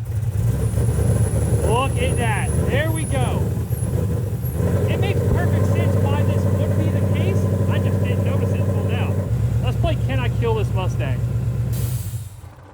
I don't know if the cap came off during install or when we started it the first time, but we'll stick another one on there temporarily just to test things out. Hit it one more time. Oh, that sounds perfect. This is what we're hoping for all along. All right. Give her just a little tap, a little bop. That is a weight off my shoulders. Now, don't get me wrong, there's no good reason. This should have been anything complicated. I didn't really think it was gonna be anything complicated, but when you hear it run right that first time, you can't beat it, right? Now that we identified our issue here, it's time to solve it permanently by getting rid of all these temporary vacuum caps and installing a proper catch can setup. It's almost comical how much of a staple these improved racing cans have become on these cars. I've got one on this now, I've got one on the Demon, the truck, Fernando Z over there has one. I think this is the ultimate example of finding something you really like and just sticking to it. I'm hoping this thing lifts up and tilts forward. It's not ideal at all, but it should give us enough room to bolt this exhaust up. She ain't going nowhere. I don't think there's anything on this planet more deserving of the name Hoss than an exhaust coming out of the side of a car. On the scale of importance, your front bumper not flying off while you're driving it seems critical, correct? I'd say 10 out of 10. Yes, 10 out of 10 indeed. We got this ginormous front splitter hanging off the front of the car, and I really don't intend to find out what would happen if we drove it without the support rods. The ones on the car, they were all jacked up. It actually broke the aluminum rods off at the end whenever the White Boss did, well, whatever it did. I originally intended to get a direct replacement set from Ford. Turns out they don't really exist, but I was able to find a direct copy from a Mustang shop in California. The only other option we had was to try to make our own, and this saved us a ton of time and probably money too, if we're being honest. I know we just look like Neanderthals putting that on, but it worked. That's how you get it done. These guys work pretty much the same as every other splitter rod. They're reverse threaded, so you wind the ends all the way in and then start unwinding the center portion until gets exactly where you need it to be. And then afterwards you can adjust tension up or down on this. But we'll figure out splitter angles, downforce, and all that good stuff a little bit later. As for now, I just want to secure the bumper. And given the fact that this front grille fell out while the car was just sitting there idling, it'd probably be prudent to go ahead and secure this down as well.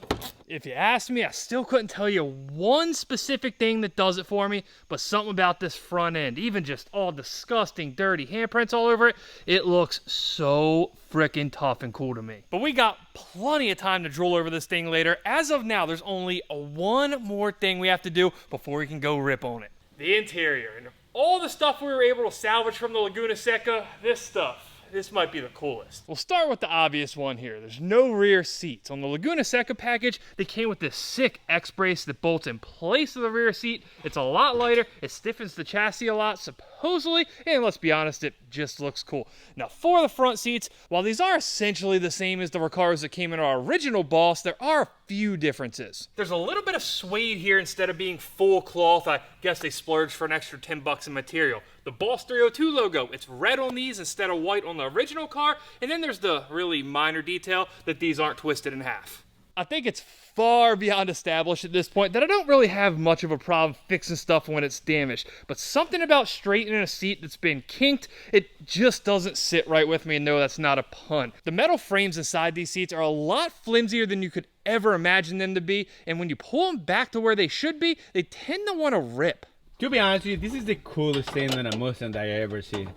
That might be a bit of an exaggeration. It's not exaggeration. I really like that interior stuff. So, to be clear, guys, if I end up tracking this car like I think I'm going to, I am going to do a roll bar in it.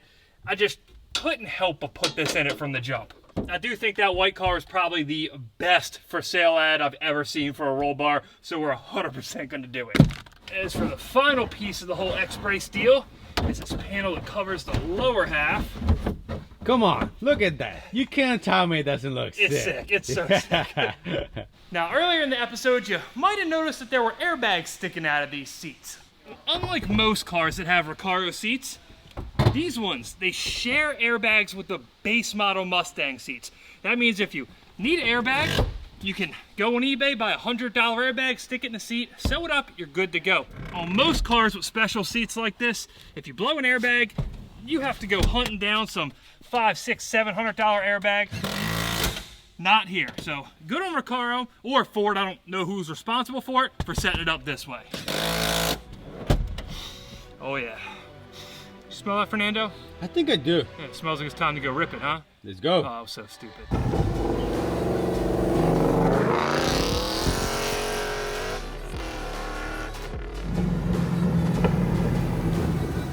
It runs. It feels good. It sounds good. It feels awesome. Get him. It's fire. Fire.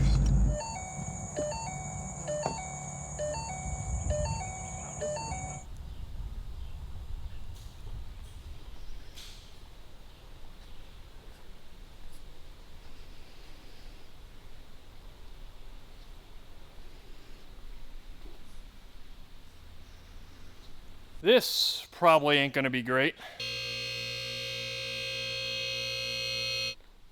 Oh, it is everywhere. Massive pile under the car. It's only been sitting here for like 5 minutes, if that. It's all over the air scoop for the transmission, the trans itself. But we do know this is engine oil, not trans fluid, because this is red, it's ATF. All over the drain plug. It's coming from, wow, somewhere above the oil pan. I don't think that's a leaking oil pan. Wow, covered in oil here. It's going to be really tough to see on camera, but you can see some of the bolts that are up behind and above the oil pan. They're saturated in oil too. This is a bad leak. This is a bad one. This is one of those times that really makes you think, we're lucky we didn't drive this thing for long. There's oil all over the exhaust, the transmission mount. This could have very easily went full demon mode on us. We don't have a lot of access to look down from up top to see what's going on below, but one thing I can say for sure, there's not a drop of oil anywhere in the engine bay, which leads me to believe one of two things. Number one, based on where it's leaking from, it's a rear main seal issue. The engine sat for a while, though I didn't notice it leaking on the white chassis, albeit we didn't run it that long. I don't know. It could be that. Option number two, and we're really going to cross our fingers that this is not it, but in wrecks as hard as that white car had, I have seen in the past blocks get cracked. Keep in mind, I never split this engine from this transmission. We just threw it all right in the car. So if there is some damage back there, we simply wouldn't have saw it. Now, I did check the rest of the block as best I could for any signs of physical damage, and there weren't any. But if you remember from last episode, it did have a cracked engine mounting bracket, so it's possible the engine got shifted around and we just missed something. Issues like this, as bad as they are, it's simply part of building cars, so we can't get too down about it. After all, we did just build a Haas 302, essentially from scratch.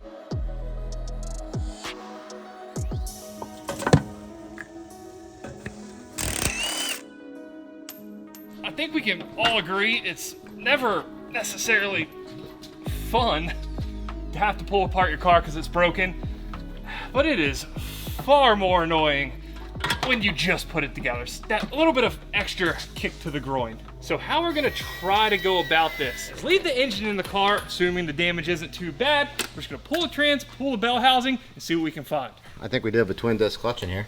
As you can see the gap in between the two wear patterns right here. Until now, we really didn't have a clue what kind of clutch was in this thing, but it is a twin disc. It's a McLeod, don't really know how to say it. Regardless though, it felt awesome for the very brief moment I was able to drive it. One thing you can see pretty clearly here is there is a lot of oil and debris in the bottom of this transmission, and we haven't even pulled off the bell housing yet, which is theoretically at least where all the oil will be if there was something in the back of the engine damaged. We got even more oil stacked up where the transmission meets the bell housing. I have a feeling that once we get this off, it's not going to be pretty. And this definitely backs up that theory. As we pull the bolts out of the bottom of the bell housing, there is oil just pouring out of it. I wouldn't be surprised if there's like a small pool like right about there.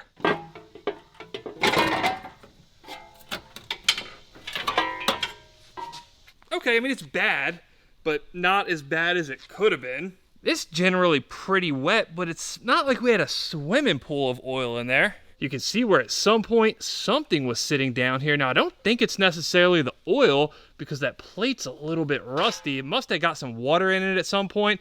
Either way, it's not there any longer. And at this point, I don't think anything on the bottom of this car is rusting. Now, it's not all bad news here. The clutch, this looks fairly new. In fact, the whole transmission swap, everything looks like it's in really good shape. I can't imagine it has much mileage on it. Let's hope this thing isn't beat on the inside after I just complimented it.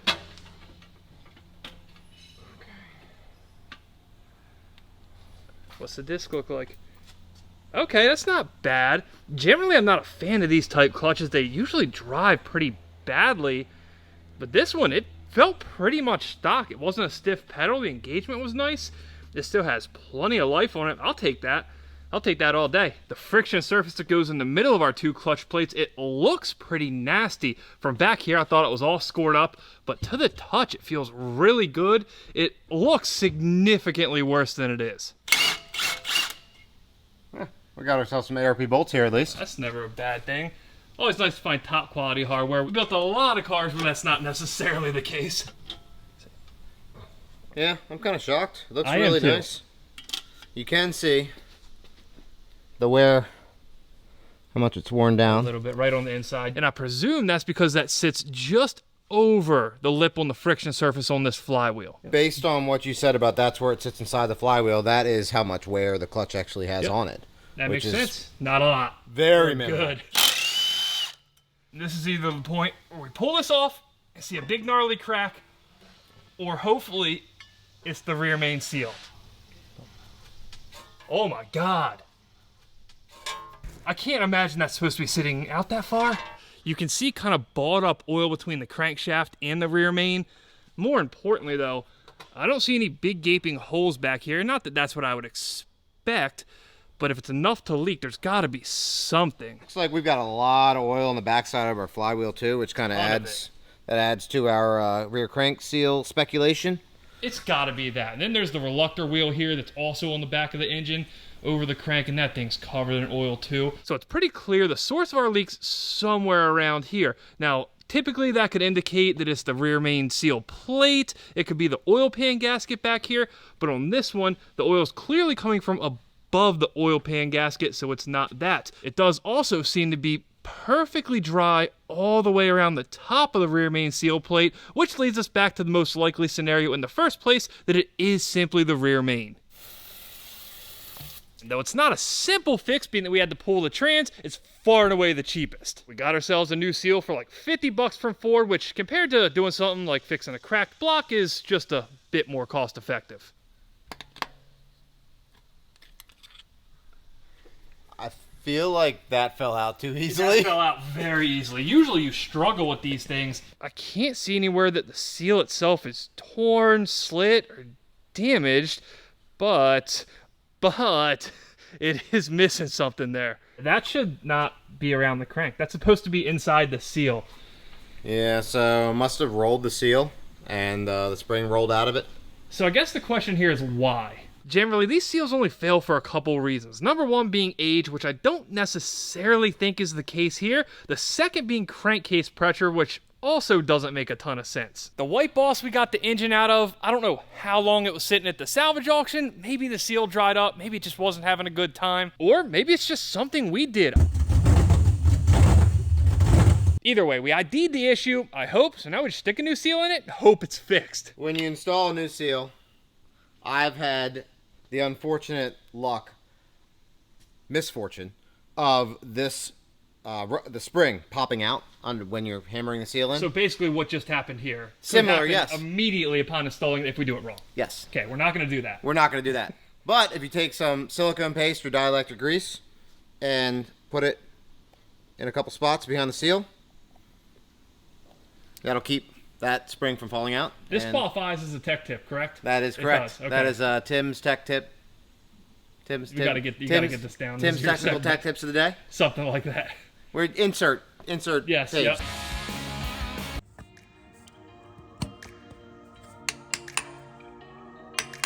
Now, we get the luxury of doing everything we just did in reverse and hoping we fixed it.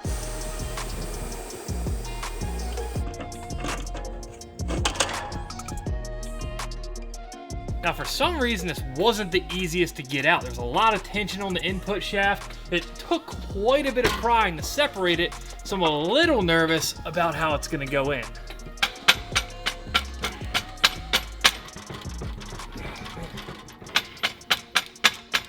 Since this thing's being kind of difficult, which can happen sometimes on twin disc cars, especially used twin discs, especially transmission swaps with used twin discs, doesn't want to go in, so we're gonna draw it in with ratchets, which you definitely should not do at all, but you know. I'm tight. Yeah, me too. So I'm not gonna say there's a professional way to do this. Again, you should never draw a transmission in like that, but if you are doing with one on top, one on the bottom, it's not the worst, you know. Draw it in evenly, and we have a billet clutch alignment tool, so it has the same tolerances as the input shaft. Basically what we're doing here is trying to explain away the fact that we just did something the way you shouldn't do it. But I think it worked, let's keep rolling, right? Yeah.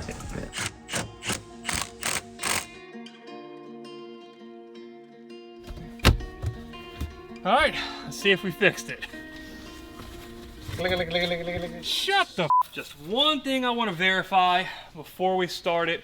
I don't think we lost much oil, judging by what we saw on the ground, but if there's ever an appropriate time to double check, it's now. Now, we're still plenty good on oil. If anything, it looks a little over full. Maybe that was just a proper way of draining it, right?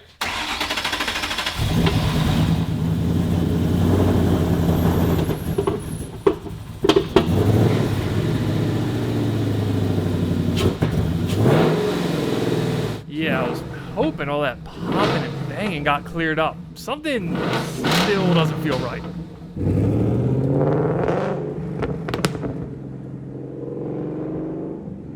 It doesn't necessarily run bad. There's just this hesitation, which I know you guys can't see on camera, but if you've ever felt it, you know exactly what I'm talking about. Even steady RPM cruising like this, it feels like something's just hanging up. Now, I do have a theory that's completely unrelated to the whole rear main seal issue we had last time. When a car from auction isn't running right, one of the first things that always comes to mind, bad gas. Sometimes these things have been sitting for years. You don't know how old the gas is, you don't know if water got in it, so we're gonna pop the line off and get a little sample. You ready to do this? Yeah. All right, so Tim's gonna jump the fuel pump relay, and I'm gonna catch all of it in this little water bottle. Go for it. It's just leaking out. That looks really, really clear. Come check it out. Come, give it a sniff, maybe. It looks like water. It's New World, Northern California, Napa Valley. It smells like ethanol. Like it smells like E85 or something. What? It smells like corn. In this jug, some nice new from the pump E85. Whew.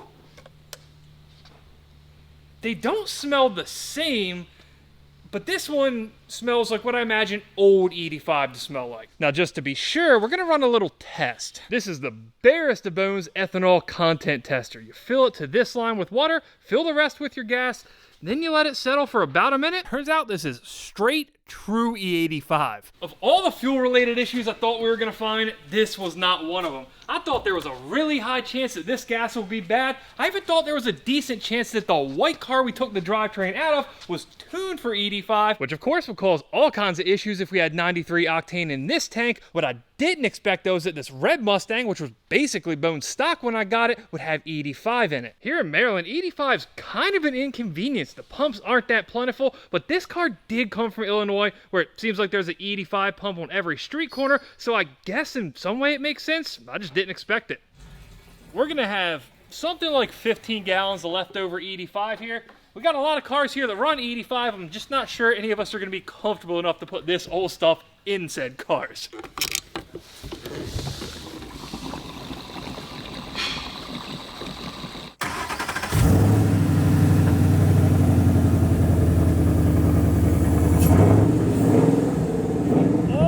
That we used to have on the startup, that's all gone. It just felt off. Now it feels smooth. I bought a lot of cars from salvage auction, and this is a first for me. But of all the things that could have been wrong here, to solve it with a quick fuel change, I'll take that 10 times out of 10. At least in the parking lot, feels pretty good. I mean, I don't see any leaks. Dry enough. Yes. Nothing pouring like last time? Yes.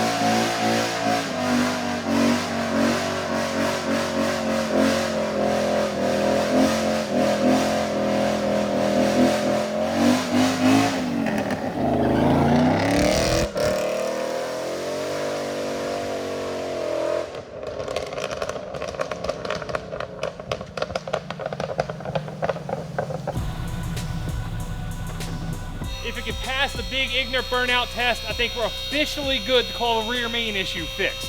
We're good. What is that? What's what? Oh, stop. Look, the floor is dry, nothing.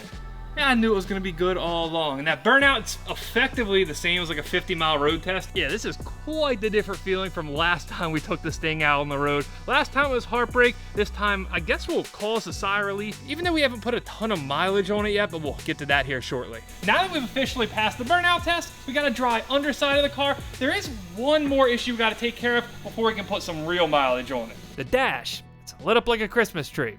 We gotta do something about that. We have the technology. Oh, It's a little ancient. She's running Windows XP. Well, that's wrong. It says boss. That's a that's hoss. incorrect. Yeah, it's the hoss. This It's thing's just- it's way out of date. That is a lot of codes. The first one, vehicle identification number, aka VIN number mismatch. That's what I think is causing the issue here. I'll get to why in just a second, but what else do we have? Control module, configuration incompatible, initial configure. Yeah, I don't really know what the rest of these are, but I think I know what we can do to fix it.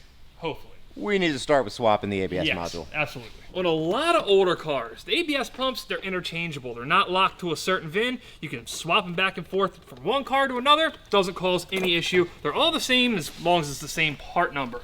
But on these, that is not the case. Based on the codes we're getting off Tim's fancy machine, every one of these ABS pumps is programmed to a specific VIN number. Now, this is the ABS pump that originally came in the red car, but being that we swapped the BCM and the ECU out of the white car, the VINs, they no longer match. The car effectively thinks it's the white Boss 302 and it's looking for the matching ABS pump, which fortunately we still have. Now, if my experience from working on ABS systems on other cars holds up here, we should be able to do this swap without losing any brake fluid or having to rebleed the brakes. And that should be because the only part that's coded to a specific car is the electronics box on the back. This part of the ABS unit is just a series of valves and actuators. It's all hardware type stuff, but the brains of the unit, what controls those valves and actuators, is all in this little plastic box. So unless I'm mistaken, which let's be honest is always a possibility here, we should be able to swap these brains and be on our way.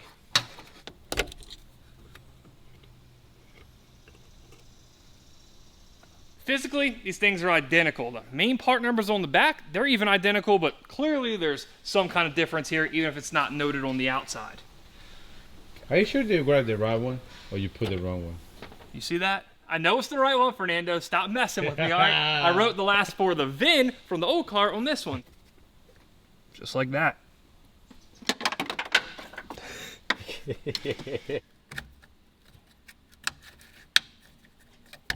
Crash event detected. Accurate, that sounds right. We just did a general scan here. So many of these modules have codes for losing connectivity with the instrument panel or invalid data. I don't know what's up with that.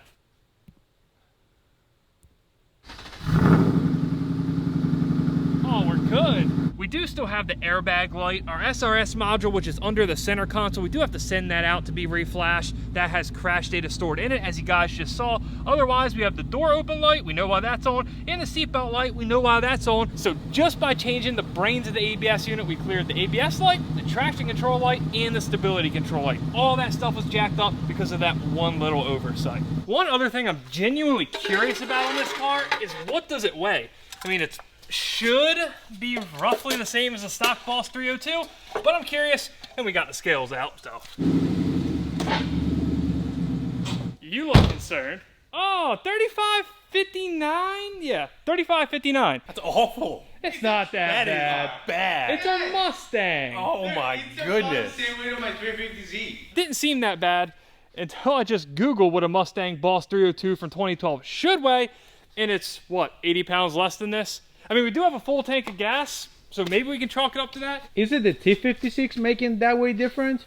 Remember, Ooh, I don't have the numbers on that offhand, but I've picked up MT82s before, and they're really, really light. This T56 conversion, it has a steel bell housing, that's heavy. It has a multi-disc clutch, that's heavy. And we got that Watts link in the back. We have all the aftermarket suspension. So I guess this adds up more than I first thought, but you still never want your car to be heavier than they come stock, right? let's cut the chassis. Maybe. Doesn't particularly feel like a heavy car. The weight balance is definitely more of a concern here, though. Not that there's any surprise here. Mustangs were never advertised as being some perfect 50-50 car, but that is a really heavy front weight bias. It's basically 57 front, 43 rear. That's not ideal.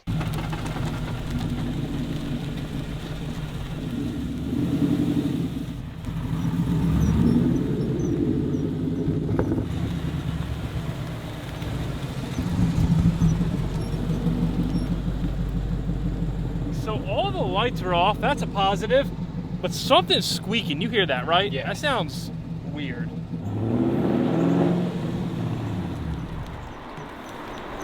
That's bad. That doesn't sound good.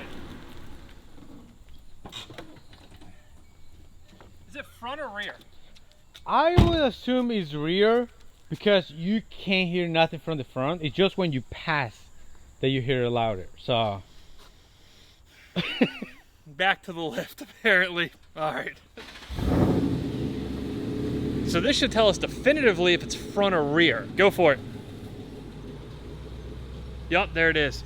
You can still hear it over here, but I think the sound is coming from here on the rear left. It's so faint, but I'm sure you guys can hear it. It sounds like there's a squeak every rotation of the wheel. Actually, if you look right down the side of the wheel, it's got a little wobble to it. Not so much that I'd necessarily be concerned. It could be a slightly bent wheel. We do see that type of stuff all the time on aftermarket wheels, but they usually don't make noise.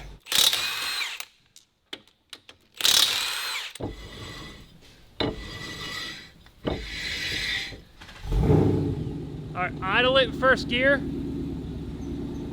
There it is.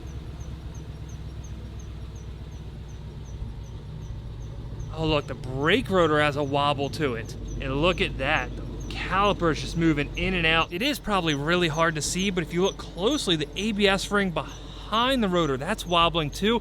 And that gives us a much better idea of what's actually happening here. It's done bent. It seems so. Yes. Indeed, I think it has done bent. I think I said that right. Remember, this is the axle housing out of that white car. The white car got smashed right about there. I'm hoping it's just the axle shaft that's inside the housing and not the housing itself, because that would be bad. The way this should work is if the axle shaft that goes inside that black housing's bent, that means the face where the brake rotor mounts, that's going to be bent as well, and that's going to have a slight wobble to it, which is moving our brake rotor back and forth and making that horrible Mickey Mouse type squeaky noise. Now, I do have something really fun planned to finish off this series the right way, but it looks like before we get to that, we're going to be doing ourselves a set of axles. So the last Mustang straight axle we pulled apart was an open diff, and that one had a lot of access to these interior C-clips to pull the axles out. This is the Torsen LSD. It's a little bit different. You take out the center bolt and this big metal block comes out, and now we have access to the C-clips. Now that Tim has the C-clip out, this axle slides right out. You push. I don't know, don't look bent to me. That's a very minor bend. Came right back to me. As you guys saw, when we were spinning it in the car, this didn't have a lot of run out. It wasn't a big wobble, but it was enough to have that annoying squeaking, so we gotta fix it. Now, of course, we're not just gonna fix it. Like every other time we have a failure here, we're gonna use it as the perfect opportunity to upgrade. In this case, a set of C-clip eliminator axles by Strange Engineering. Well, C-clip axles, that small clip's the only thing keeping this entire assembly in the differential housing, which if you've ever seen a car break an axle at the track, the whole wheel comes off, axle included.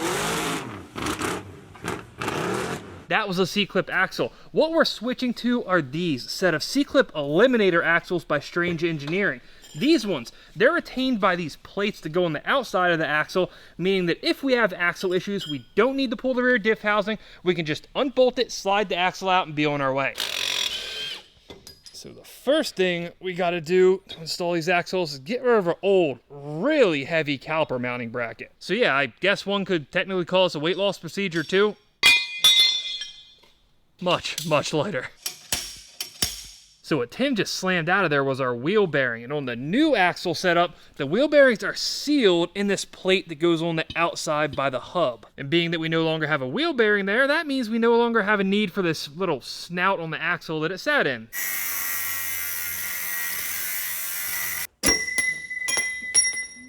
That was some karate shit.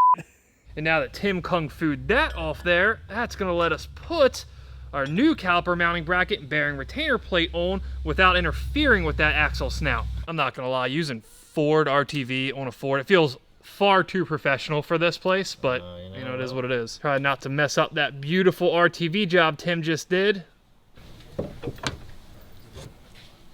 Nice fit, there we go. Now we just cinch down our bearing plate and the conversion itself is done. Just gotta button it back up exactly the way we took it apart. Refill our diff with oil. And now, it's time to party. So, there's been a change of plans. At this very moment, we're supposed to be at Summit Point, beating the absolute brakes off this thing, having a blast on a racetrack, you know, doing what this thing's supposed to do. Unfortunately, though, it seems like the car had other plans. The car will start, it'll run perfectly fine, but as soon as I turn on the wipers, hit the AC, or it gets hot enough to have the cooling fans on, there's something electrical that shuts it off immediately. The only thing that's changed since yesterday, when the car was running perfectly and I drove it here to my house, is we got a little bit of rain. It's got this vented hood on it, so I suppose we're having a weird electrical issue. That's probably to blame. The issue is I can't figure out exactly what's causing it. I've checked any and every connector that could have got wet last night. Could have been something like the throttle body. After all, we do lose throttle control. Could have been the MAF sensor.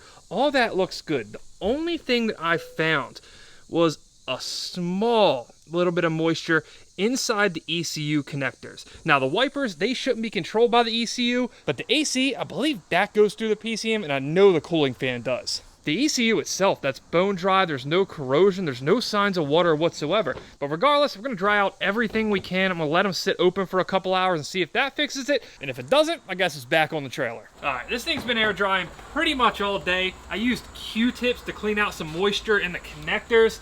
So we'll put it back together, cross our fingers, and hope it works. Fingers crossed. Done. One click of the wipers, it's done. Same deal as last time, key out, key back in, runs fine, no problem. The second we hit AC, done. Back off. Woo! I already see the look on your face. Out with it, just say I mean, to be honest with you, I have to get exactly the same brake pads that you had, because after the track day, not dust at all, they're amazing. Nice one. What happened there, Hoss? That's a good one, too. Not bad, not bad. Look, I'm just just hoping the whole, you know, turn it off and turn it back on worked. We let it sit overnight, this time with a tarp covering the engine.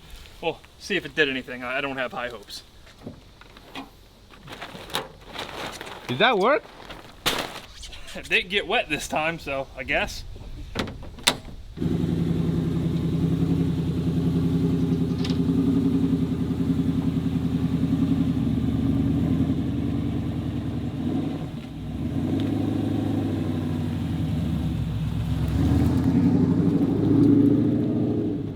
Why it sounds normal to me? It always sounds normal until it doesn't. Let's see if you have the magic touch. Turn the wipers on. Done. What? You know, I was hopeful that once we got in here and had Tim's fancy Snap-on machine compared to the pair of pliers and like 3 sockets I had at my house yesterday, we'd be able to find something, but there's not a lot here that gives us any real direction to go in.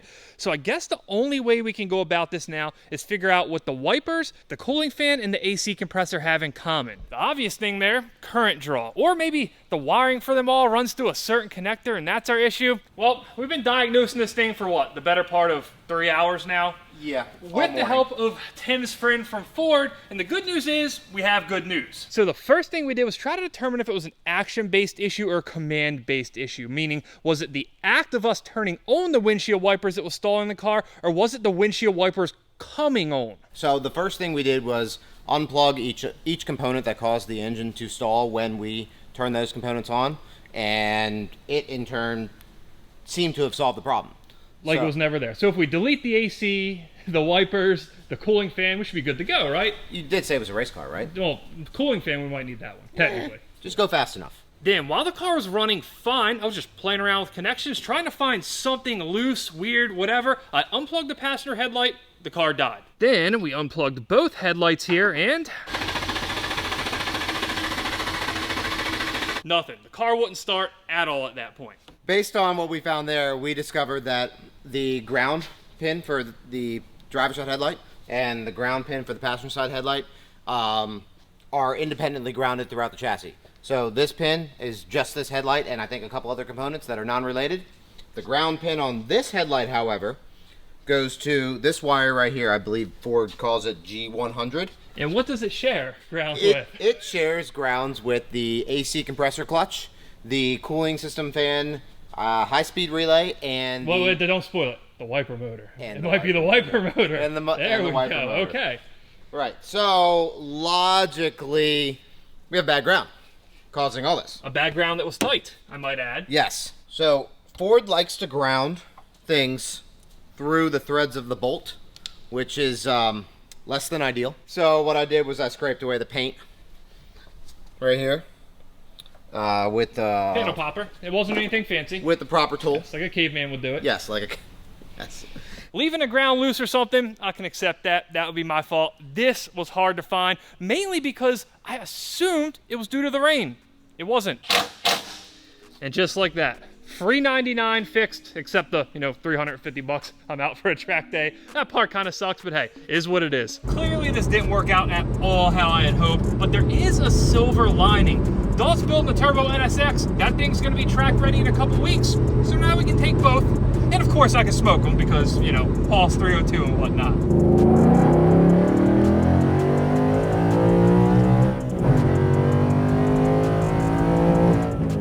Man, there is one thing that you definitely don't need to be on a racetrack to find out about this car. And that's that 7,500 RPMs in a V8 is f***ing awesome. So while we can't get track numbers, at least not yet, there are another set of numbers that I'm maybe more excited for. And that is the financials of the whole thing. I purposely waited until the end to add it up just in case things got out of hand, but the numbers are in. For the original White Boss 302, we paid, let's call it $11,000 between the cost of the car and shipping from California. But after that, we really don't have much in it. The red chassis, that was effectively free. I sold the original engine and transmission that came out of this car, and that covered the cost of it completely. The silver Laguna Seca that we grabbed the Recaros, the rear seat delete, and the exhaust from, that cost $9,900, but I sold the Roadrunner drivetrain that came with that for $11,500, meaning we turned a small profit, all while getting the parts we need for what's now free. And yeah, we had to put in a ton of time and effort parting those cars out, but that's kind of just part of the fun of building cars this way. As for true dollars invested in this build, we got $2,000 for the BBS wheels, $150 for a working driver seatbelt, $1,000 in paint to convert the white front end to red, $800 in graphics and vinyl, $200 on alignment, and like $2,500 for the headers, the motor mounts, the aftermarket suspension, and all the other little stuff I'm forgetting. The grand total for what to me at least is the perfect version of a Boss 302, $17,650. Surely this would cost something like $30,000 to replicate if we just bought a used Boss 302 and then went about modifying it in this manner. So as far as I'm concerned, this is already a win. The only thing we have left to do now, go have fun.